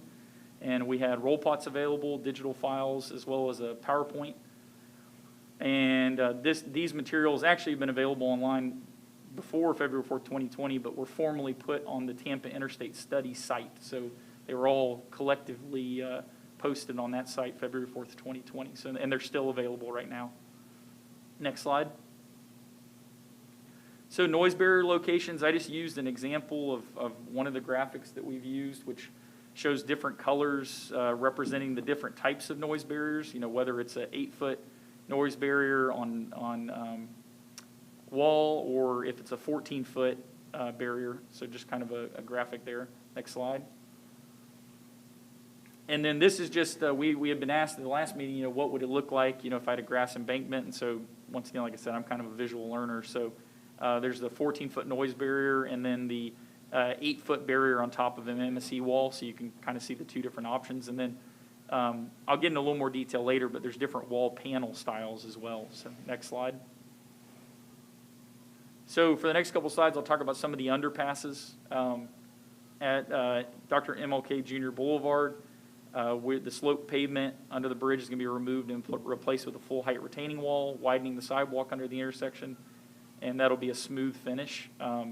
We've been asked before, like this and others, whether art can be done, and really that's a conversation with the community, with the City of Tampa, and then the City of Tampa then approaches DOT. In fact, I just recently received one for Bruce B. Downs. So anywhere that there's a location like that where art could be installed, it's a conversation that we can definitely have. Next slide. So here is Florabraska, Lake, and Chelsea. The retaining walls along the I-275 shoulder have shell coral, and the gravity walls under the bridge, there'll be a widened concrete sidewalk, and then the Omega type, the wire welded fence that's pretty common. Next slide. So at Osborne Avenue, you have the brick textured MSE wall. Here you'll see there's the stamp by the City of Tampa in the sidewalk, and then the art by the City of Tampa. So this was a location that had been called out already by the City of Tampa in coordination with DOT, and this will occur at the end of construction. So we get asked a lot of times about, well, what if we want to add art somewhere else? What if we want to stamp on our sidewalk? This will all occur at the end of construction, so there's plenty of time for us to discuss the locations with the City of Tampa and FDOT. Next slide. So same thing at Hillsborough Avenue. You'll see, this similar to MLK. It's a full pulled back wall, and this has been identified by City of Tampa for art, and as well with the brick panel, and you'll see the stamp by the City of Tampa. Next slide. So just real quick, so for construction updates, I've got a couple slides here. So for the DTI, we have the link here, and I think this is in the packet, or if not, we can get these out to everybody so you have the link available, and that's where we'll post construction updates, lane closures, you name it. Next slide. So the procurement schedule, so the downtown Tampa interchange project is currently under procurement. So we advertised back in October, letter of interest we're due in November, and then there's been a short list. So that procurement is still active. Next slide. So for the project to the north, this is the website for that. Same thing, any construction progress, lane closures, traffic detours. Next slide. And this is a slide that, we've been presenting. So we're going out to the community associations now. Actually, the construction group and the CEI group are. And this is a slide that they have presented, which is what to expect during construction. So that there will be day and nighttime work. There will be lane closures. And that, we'll use advanced warning signs and message boards to assist motorists. And one step that I do know that they have taken, they have reached out to several residences that are adjacent to the interstate to discuss either placing vibration monitoring devices if the citizen would like that, and also doing, it's like a pre-construction damage assessment. So they go out and take photos, and that way if the citizen observes any cracks or damage to their structure, it's an easier claim for them because there's pre-existing photos, before construction. So, and next slide, I think I'm done. Yep, good. And Secretary Gwynn and I are available for any questions if you have any. Thank you. Thank you. Commissioner Overman. Thank you very much for your presentation. I truly appreciate it. It was good to see the timeline of when presentations were made at various different locations. I know that I've had several briefings and missed the idea that the malls would actually be displaced, because I thought I heard that the footprint would remain the same. So I can understand the community's concern about the fact that there will be movement. It may still be in FDOT's right-of-way, but that doesn't mean it's where it was. The footprint is moving. And so the challenge I have as a resident who is being directly impacted by the timeline, by the traffic, by the sound in the middle of the night when the interstate's being worked on, and know that, Osborne and Chelsea, they're already being worked on.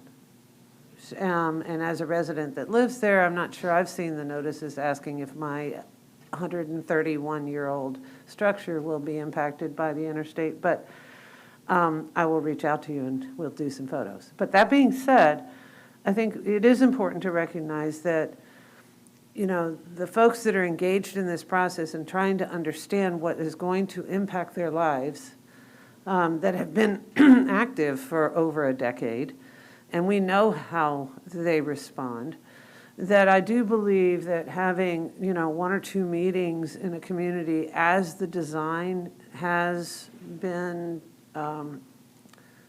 engineered, let's just put it that way, to what has recently been decided is the need, I think is more important than we've ever experienced, other than when we were first dealing with, TBX many years ago.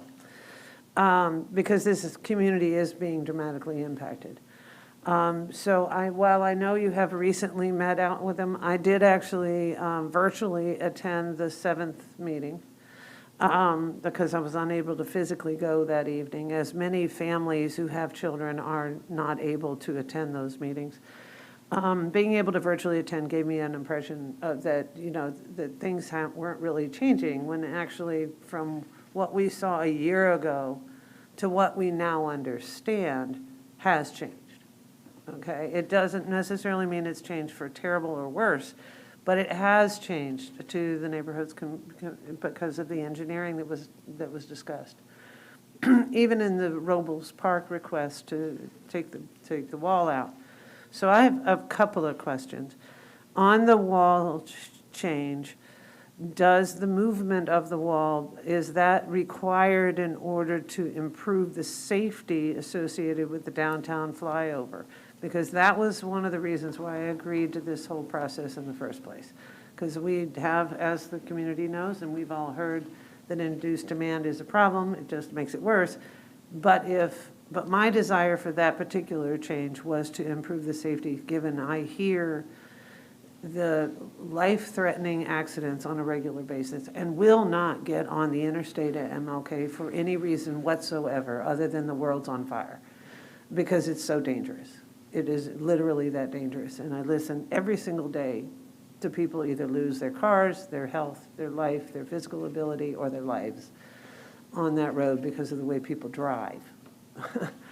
So I'm curious if, if in the engineering process, when it was discovered that the wall would actually have to move from where it is it absolutely required? Because FDOT's been really good at reducing the impact to the community over the last decade, and for that I thank you.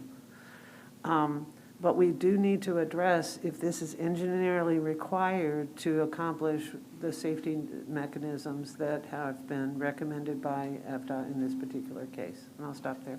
Oh, and I do have a question about Lamar, but go right ahead. Sure, I'll try to answer, and Justin, you can fill in any blanks I may leave. So, as you remember, as we went through the SEIS process, obviously the starting point was deemed to be unacceptable. We had a huge footprint. And so what we had told everyone all along was our goal was to try to not need to acquire any additional properties within the Tampa Heights neighborhood. And our engineers worked really hard. It was very difficult to try to find a way to construct something within that existing footprint, but they did, and they actually also maximized the amount of space that they could leave between the right-of-way and where the walls would move to. In fact, in some places, it's not moving at all. In a few places, it was impossible just because in order to create that second lane on that overpass, you can't move it inward any, there's just no room, right? You have to move it outward a little bit, and that requires the walls to move out.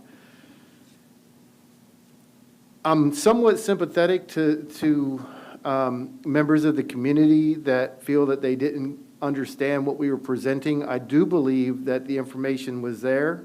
Maybe we need to look at how it was presented. We're more than willing to work with the community members, but I'll tell you what I'm not willing to do. We went out maybe a month ago to work with the community, and we've done it several times. And each time we've tried to create an environment where we can sit down and say, what can we do together to try to come up with a solution that everybody can try to get the best we can out of it, whether that be landscaping, moving walls where we can, see what we can get to. But what it typically evolves into is my staff standing in front of a crowd that berates them, that calls them liars, that tells them they're disingenuous, that tell them that they're not doing anything to work with the community. And I can tell you, I'll swear to God, my staff has gone far above and beyond what I have seen in my 40-year career in terms of trying to work with the community. I actually had a conversation with Commissioner Myers just last week, and I said, I'd be more than glad to work with the community, but maybe we can come up with an agenda and we can get a group of people who aren't really there interested in getting up and being an inflammatory and getting a group to clap for them and to get up there and just be rude to people that are trying to do their job.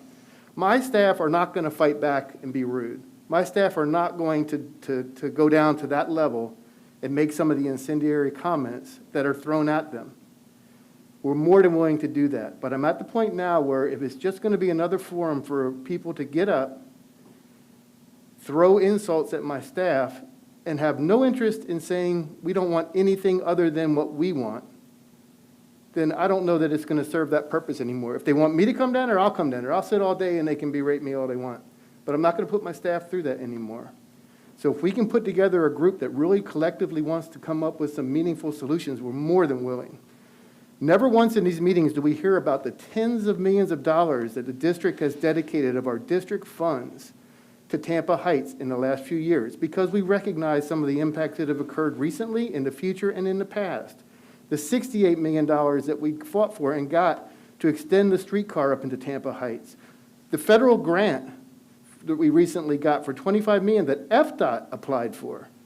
And when we only got $18 million of the 25, we threw in the $7 million additional.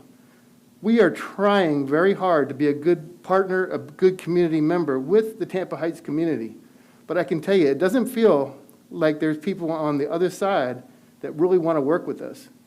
But we'll continue to do our job. We'll try to mitigate the impacts as much as possible.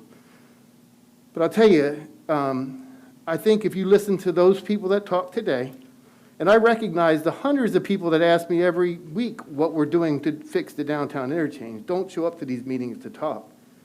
If those are the only things you form your opinion about FDOT on, man, we're horrible. So I'm going to tell you, we will do what we can do, but I'm not going to entertain the people who only want to sit there and make my staff feel like they're not doing their job. Thank you, and I do appreciate that, because I've been in a lot of those meetings over the last 7 or 8 years. Thank you for your response. I do think there is an opportunity on the wall to find solutions, and I'm hoping that the community can work with you. I happen to like the trellis wall, but I do want to make sure a car's not coming through it. And loose bushes on the interstate, frequently when it's left up to the city of Tampa or other community members to maintain, is not a solution that I'm willing to endorse.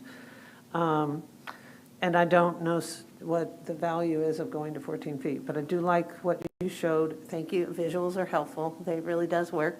And then lastly, the MOA for the historic trust that's administered by the city of Tampa.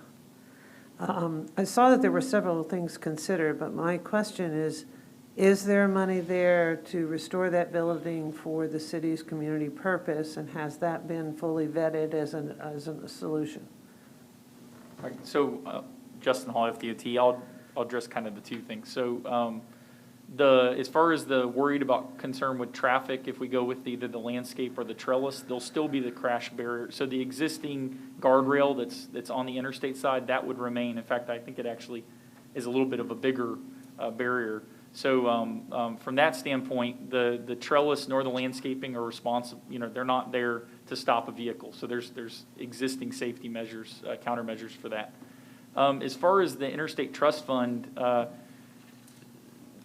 there's two things. So the funds that are there are used for rehabilitation, and most of the rehabilitation is for outside of those parcels that were discussed in the MOA. So Lamar Avenue was a parcel that was discussed as part of the MOA and was excluded from the 64.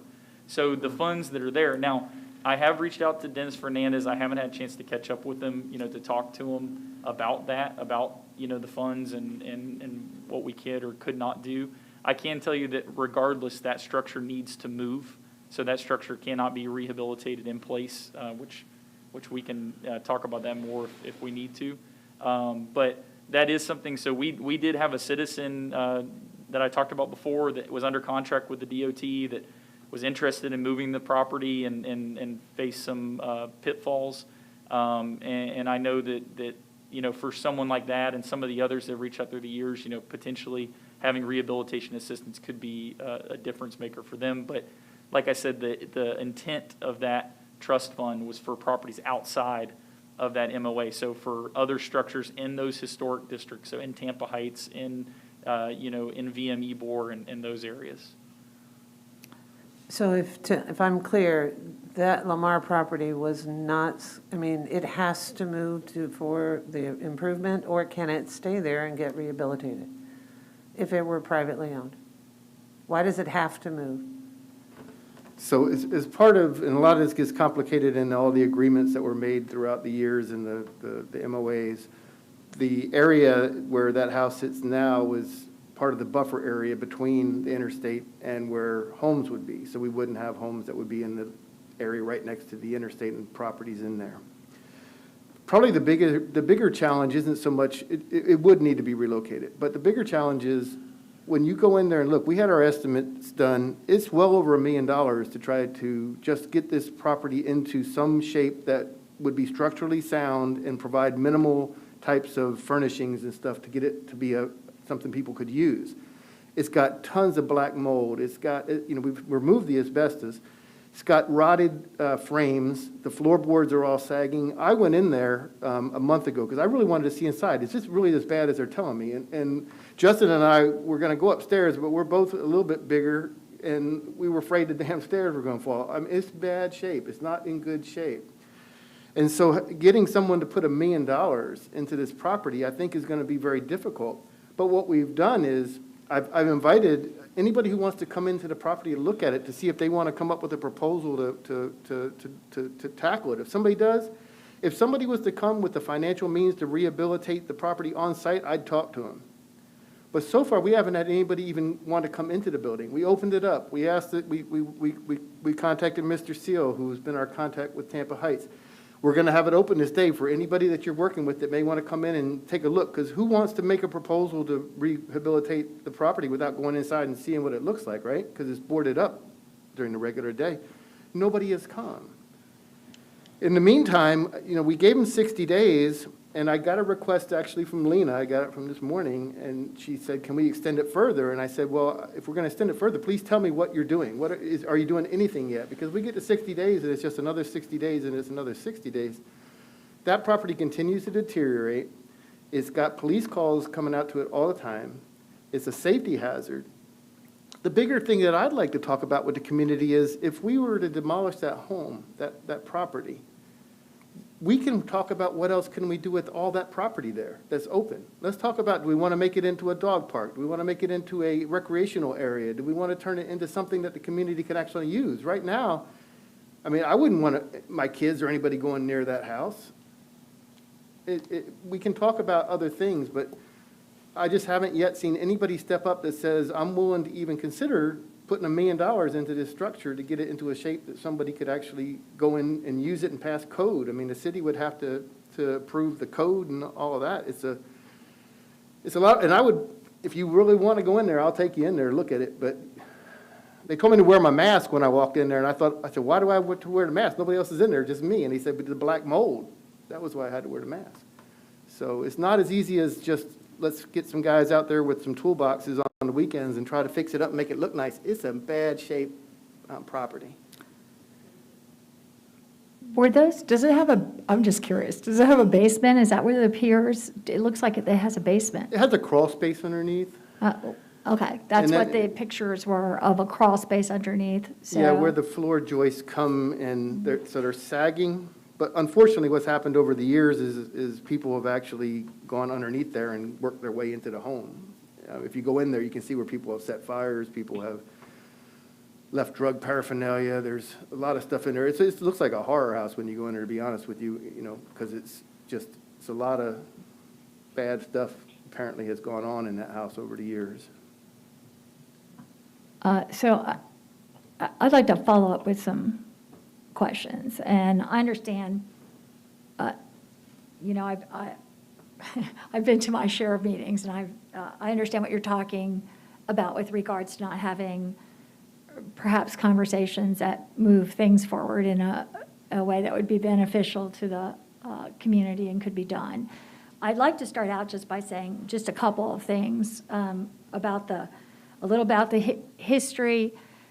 You know, we all recognize historically, of course, that this was, as the speaker said, you know, these interstates were built through non-white neighborhoods, and specifically targeted to that. And in Tampa, it was a huge loss of thriving, both Hispanic and African-American neighborhoods, heart of those communities, and, you know, based on ability to have generational wealth and have thriving communities that were healthy and good places to grow up and live. So I think I think that legacy stays with us, so that when we're talking about what we're doing here is a difficult conversation, you know, doubling down on some of that. We went through years, and it was even prior, Secretary Gwen, to you being here, but it wasn't just even, and I think it's very significant when you have 20 people or so that are willing to sacrifice their time and continually follow this and dog this and are caring about this community. It shows what a incredible place I think the Heights are, in the Tampa Heights, and these places for people to live and thrive, and they've been renewed. The MPO meetings that we had prior, and I was part of the speakers there before I ever thought about being a commissioner, lasted till, and I know, I think Councilman Maniscalco might have been on the board at that time, the MPO, and later, but they started at 6 at night and they lasted till 2 or 4 in the morning, and we had 600 people signed in. So it's not a small sentiment, I don't think. So I just wanted to make that clear, and it's not only not a small sentiment, but I think it's a really powerful, strong desire, and that we've heard over the years. And it wasn't even just one meeting. I mean, it was multiple meetings over years that we had unbelievable and strong attendance. And for me now, as being one of the people that spoke at the meetings, and then looking at this, and I'll just say this again because it's been said before, but I think what we did when we approved this was, I was actually sickened by the original plans that would have blown up the place. I'm still, as you know, interested in making sure that north of the interchange, I-275 up to Bears, doesn't expand its footprint or otherwise, even if it's in the right-of-way, because that just is going to pile more cars onto the interchange. We looked at it was the closest to no-build modification of the interchange and the interstate of I-75 going east and west and I-4 that we could possibly arrive at to look at dealing with the issues that were already in place and minimizing the impacts. And I think we, to memory, ended up saving something like, or protecting like 340 homes and businesses, if I recall, that would have, been taken out in the original plan. And I'll just say too that I just always remember one of the first meetings I went to, and they had the poster boards up, and there was a young couple there, and they were literally shocked and in tears. They were on the verge of tears, and I said, "What's wrong?" And they said, "That's our house here, and it's under red, and it says over here, it's like this is going to be demolished, and we just bought it, So it's been a really harrowing ride. So I understand too, though, now we're coming to this part of it, and there's a lot of years of issues on both sides, and something that I think we now can maybe look at. And I wanted to say, I just feel this meeting out maybe. I think I would, first of all, personally, like to go to the area and have FDOT direct, and maybe some other members here, maybe city councilors would as well appreciate this, have a specific look at exactly what the project is right now, how it's going to proceed, and maybe we could hear from some of the neighbors as well to describe, as well as you all, maybe if we had a little bit more of a formal community meeting convened by the MPO, that we could try to facilitate some conversation and ask for it not to. I'm suggesting that if you are amenable, and if this board would support that we could move forward with, one, I would like to see a specific on-site looking and seeing, and so we can really understand what people are saying and what you're saying. Secondly, I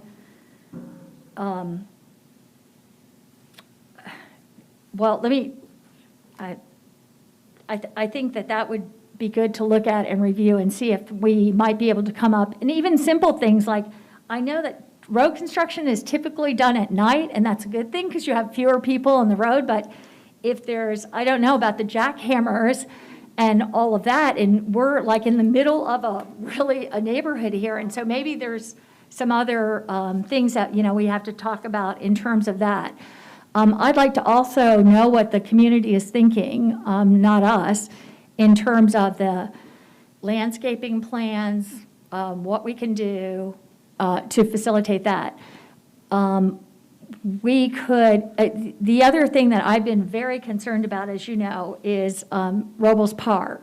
So as I understand this, state law here prevents putting up a noise wall at a park. It's a short distance. I have to say, I was kind of stunned by hearing that that would be the distance that wouldn't be protected and couldn't have a wall.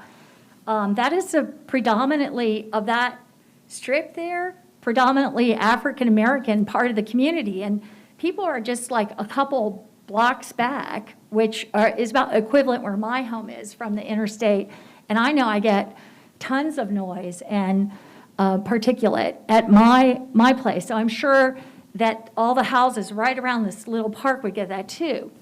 I do know it's state law. It's not something that you all have imposed or decided that they cannot have that.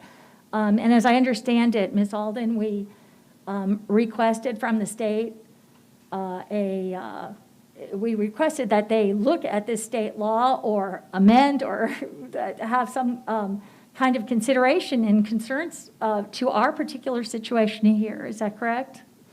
And we didn't hear anything back, any response?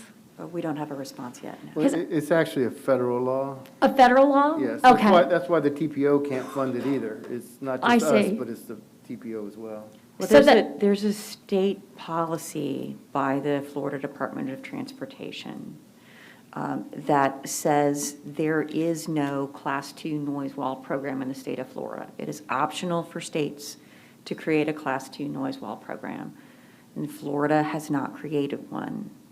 So that's what prevents using the federal dollars for a wall that is basically a retrofit. It has to be a situation where the highway was built after the community was already there. So if the community was there first, the federal regs do allow you to go and use federal funds, but there has to be a state program to do that. It's not the district's fault. This is a statewide policy, and they can't go against it. So that's why I sent a letter after you all passed your motion at the TIP hearing last summer, asking that we continue to prioritize the walls along I-275, even without the widening. I sent a letter to Tallahassee asking for reconsideration of that policy. We still have not gotten a response. So I'll just say, I'm going to, I guess, make a series of motions or ask if anyone else would like to make these motions and see if we could get support for it. But what I'd like to do is, first of all, address this state issue again with a letter to the governor, to FDOT, and to our legislative delegation with regards to our concerns here, because I think this is a huge equity issue, and especially it meets totally the description that Ms. Alden has made. It seems like, I do not think that we could possibly look at Roblespark and not address the wall there as well as everywhere else. To me, it's just a red flag equity issue. It just is. And so I think we have to look at that. But the second thing, and I'd like to see us, and I understand we could have both the 8-foot plus the landscape barrier. So I think I'd like to move on those, but also start looking at this 14-foot wall in terms of equity and everything else. And first, look at state policy. But second, I understand too that local funds can be used. People don't understand that the TPO doesn't really have funds like that. And if FDOT can't spend their money, the only other pockets or the only other pots of local funds, I think, would be the county-wide dollars as well as city dollars. And I saw the 8-foot wall was like something like on the, what did I write? I wrote it down here, the 500, I'll say too that I was surprised by the, I thought these walls would be much more expensive, and having dealt with these transportation projects in the billions, these walls and these seem like a minimal, de minimis projects.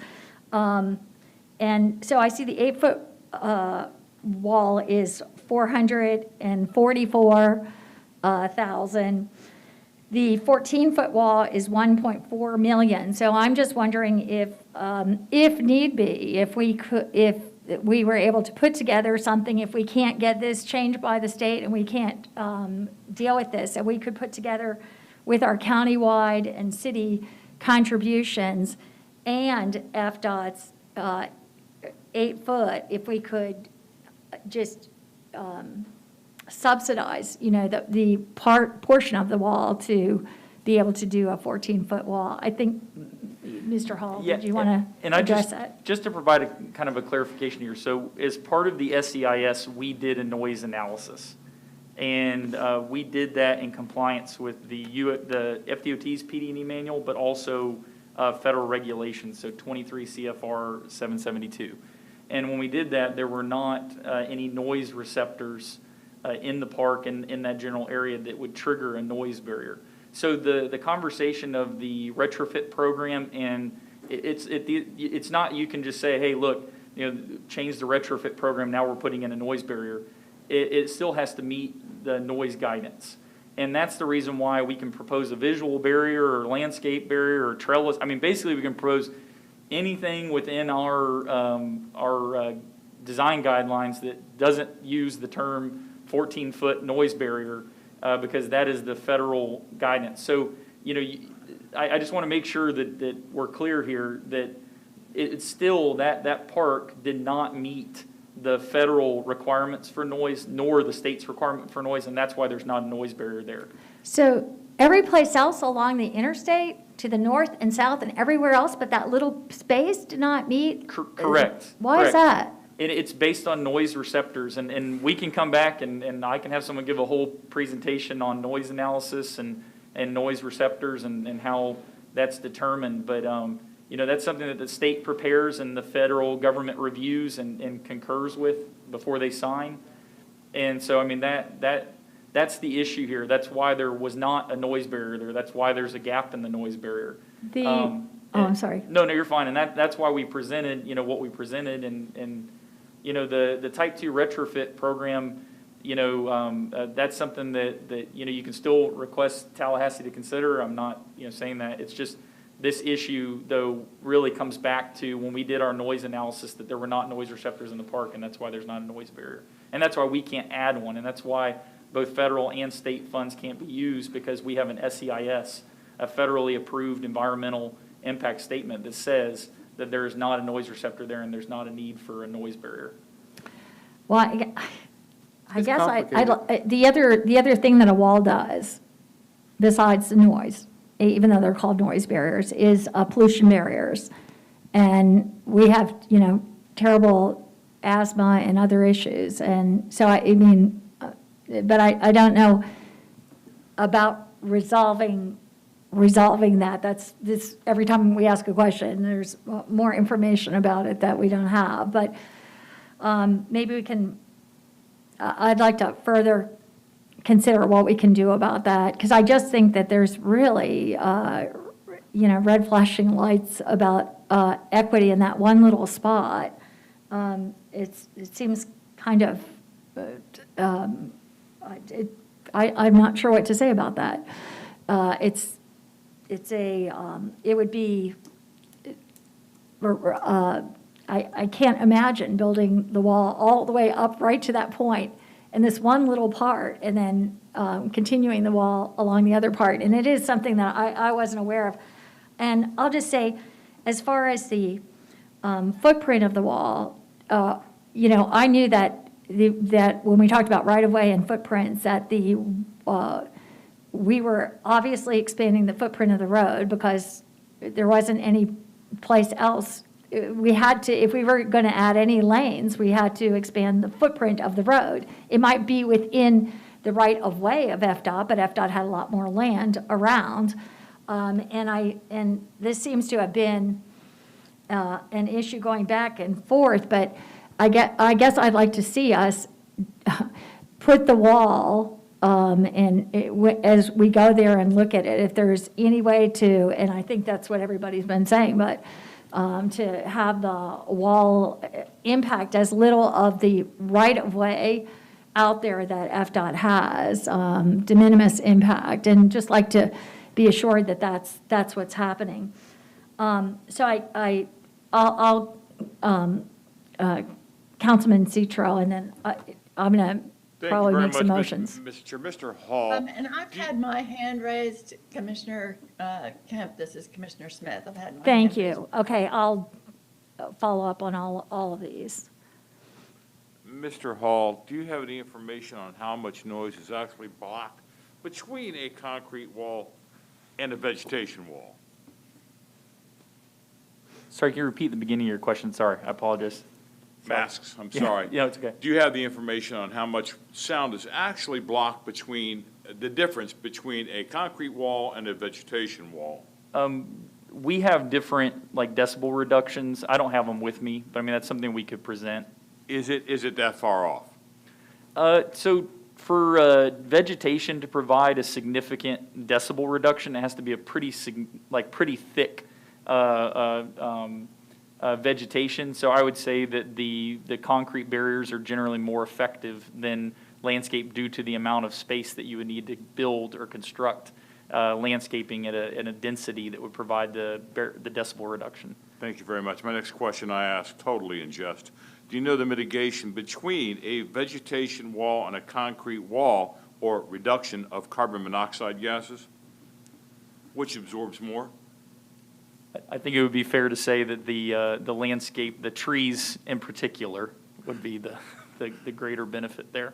Thank you, Mr. Hall. And I just, sorry, and I, just to clarify something, and as I was going through the CFR, I just want to make sure so there's noise receptors all along the interstate, but it's the benefited noise receptors. So the park was not a benefited noise receptor. So I just want to provide that clarification. Thank you. Mr. Hall. Thank you, Mr. Chair. Madam Chair. Thank you. Commissioner Smith?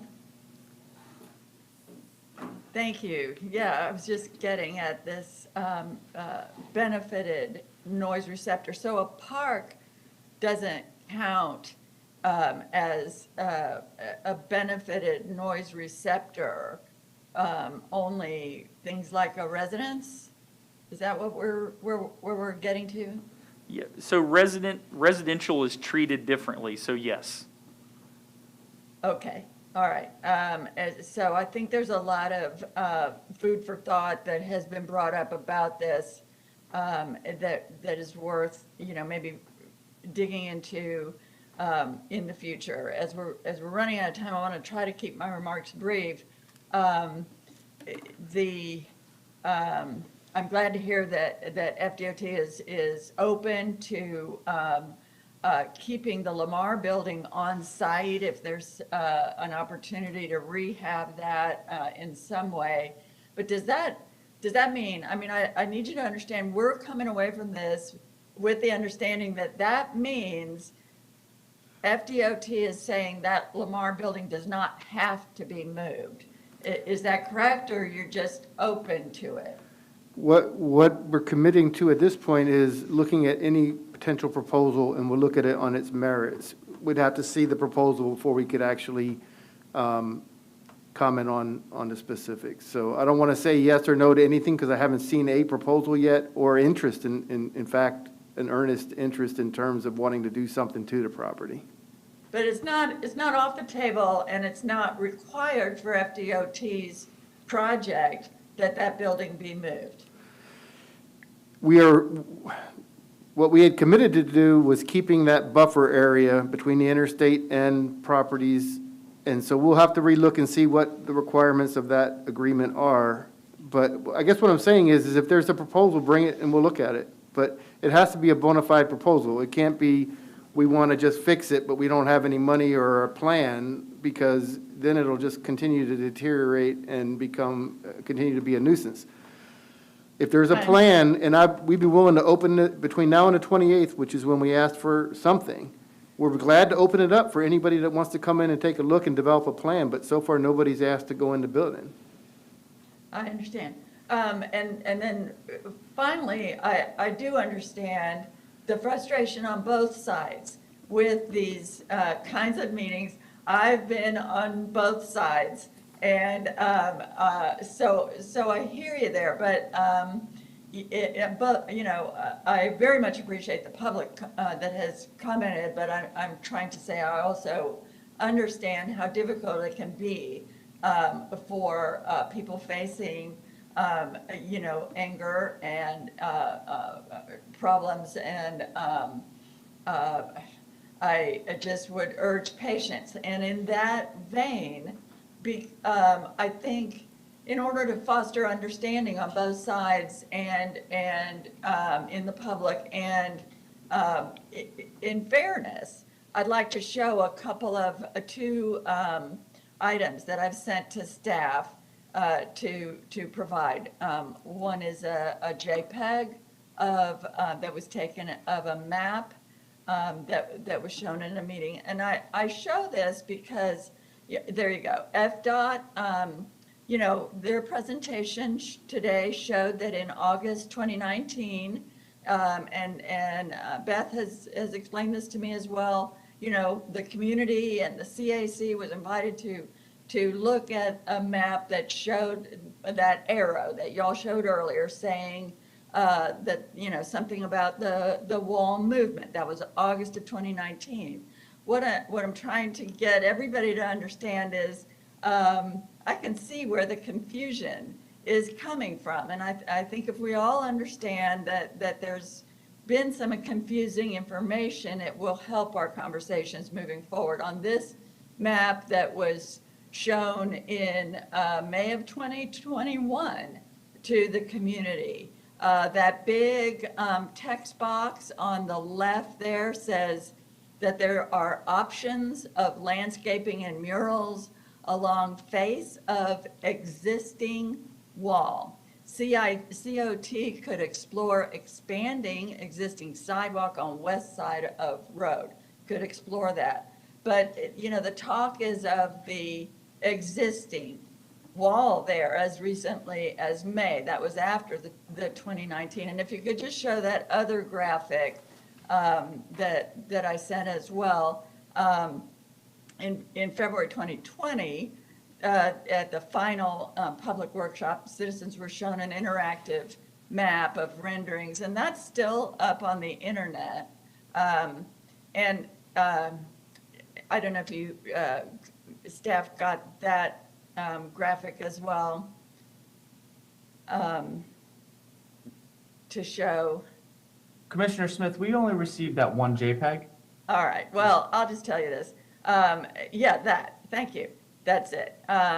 So if you go to the internet right now, to the interactive map that's there to show the options, of design options for the wall at Elmore Avenue near Roble Street, you know, you'll see that wall, and then the option is to make it, have some trees in front of it. Maybe make it a little taller, but have some trees in front of it.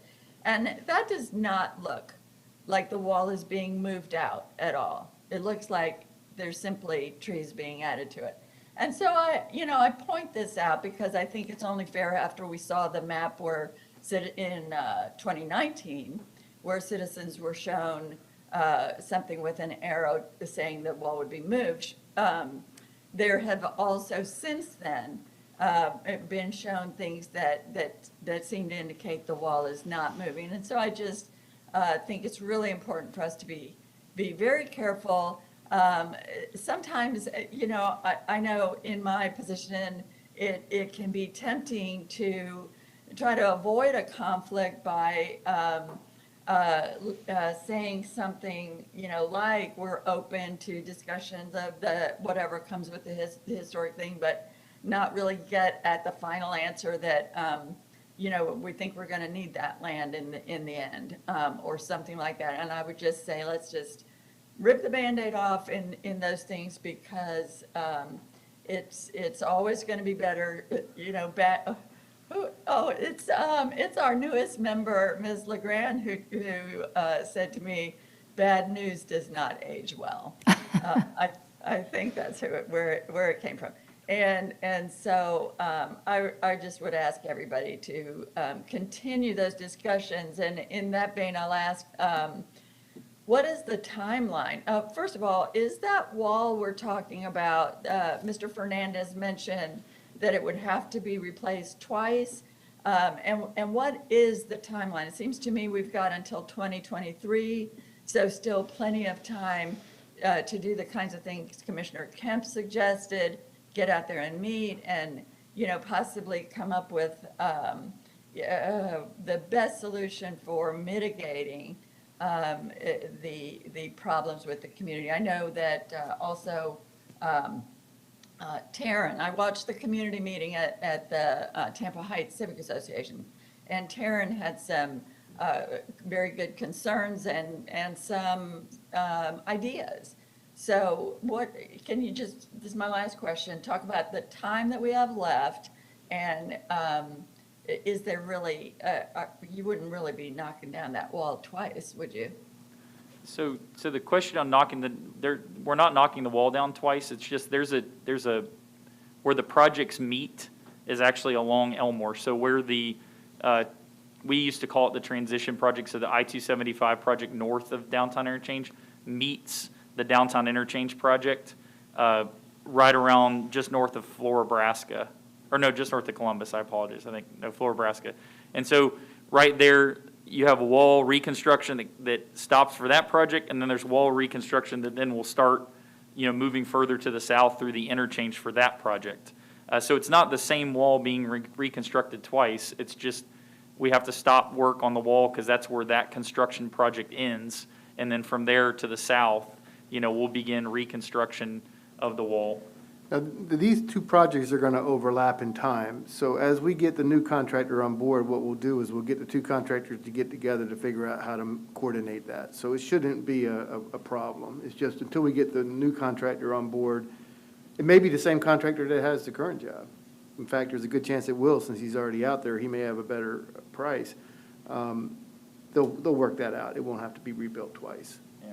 Thank you. These are the kinds of things that I think is so important to hear from the neighborhood, from their perspective, and where there are some things that you can ensure as we move forward. And my last question was about the time we have left.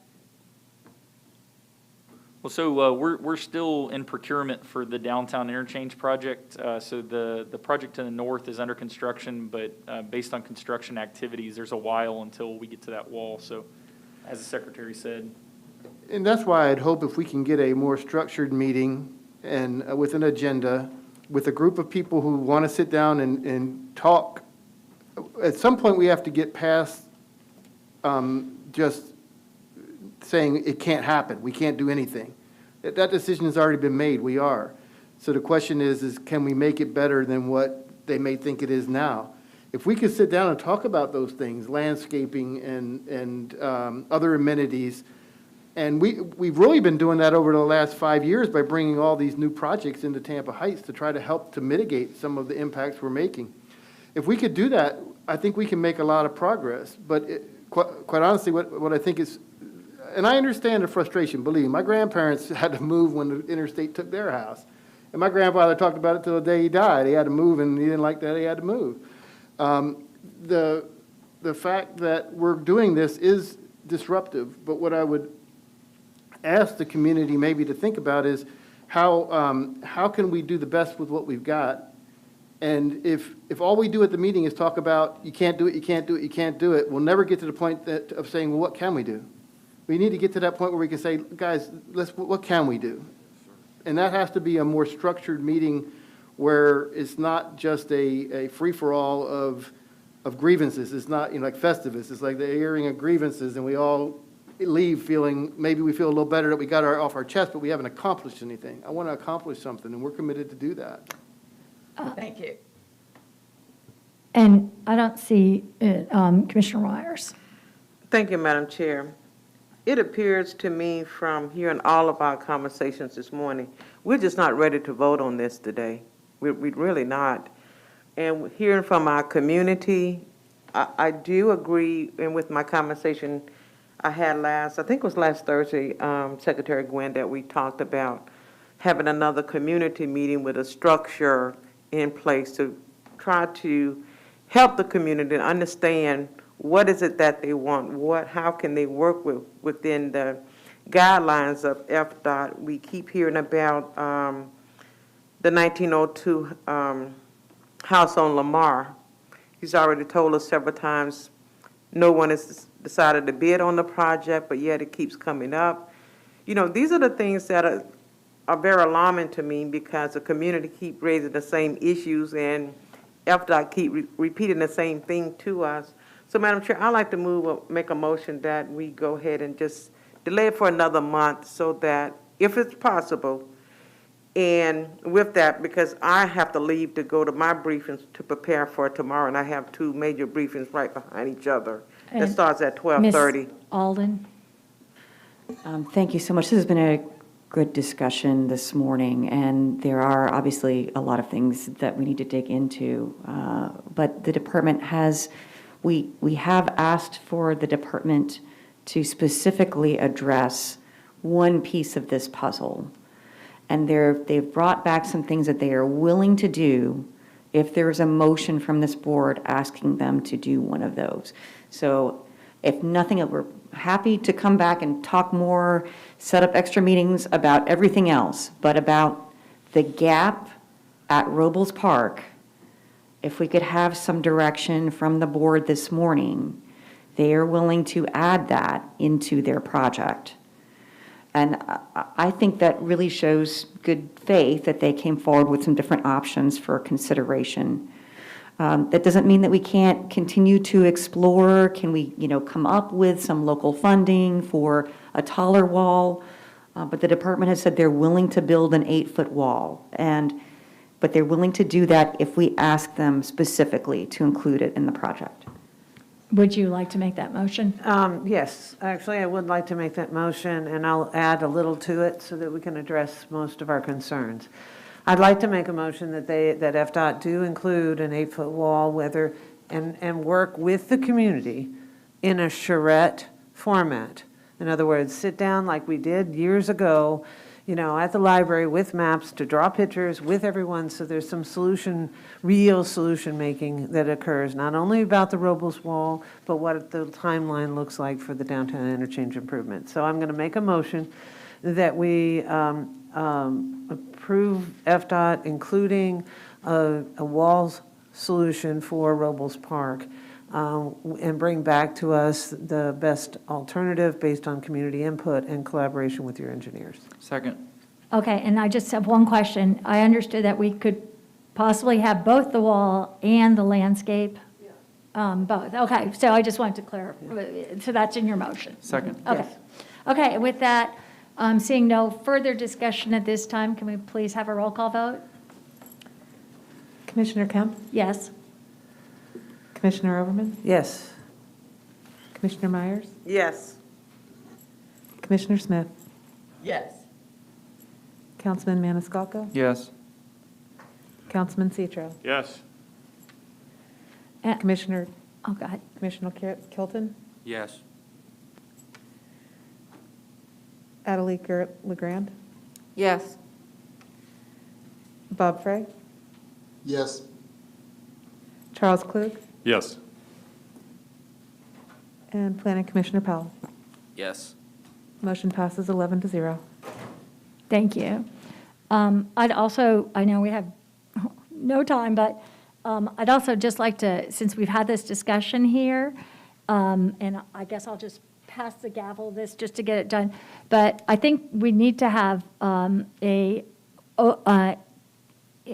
formal MPO meeting, but a kind of an open house, town hall type of meeting in Tampa Heights, where I would like to include, maybe it could be at like 4 p.m, a little tour and a physical explanation with people in the community being able to talk and then sit down invite the city council as well, mayor, to be part of this so that we could really start to see if we could have a clarification of exactly how and the specifics of the wall and community input as far as this and impacts on the neighborhood and design. So it could be 2 months in the future, I think, but that would be my motion. Ms. Alden, just to clarify, I do have the gavel. Okay. We have a motion from Commissioner Kemp. Do we have a second? I'll second that. Second from Commissioner Overman. Roll call vote. Commissioner Kemp? Yes. Commissioner Overman? Yes, do we still have a quorum? Because we're losing. We don't have a quorum? Okay. Then, That's what I was concerned about. I think Okay. we just lost our quorum. I didn't know if we had it or not. We can agree to that without a motion on our part, so if you All want right. us to work with you to set that up, we can do that. Okay, that So sounds good. strike that motion and per the comments of the secretary, so we won't need that and it'll. It'll be fine. Fine. And with that, I think we're finished here. I don't want to, we don't have any time for old new business, and so we will adjourn.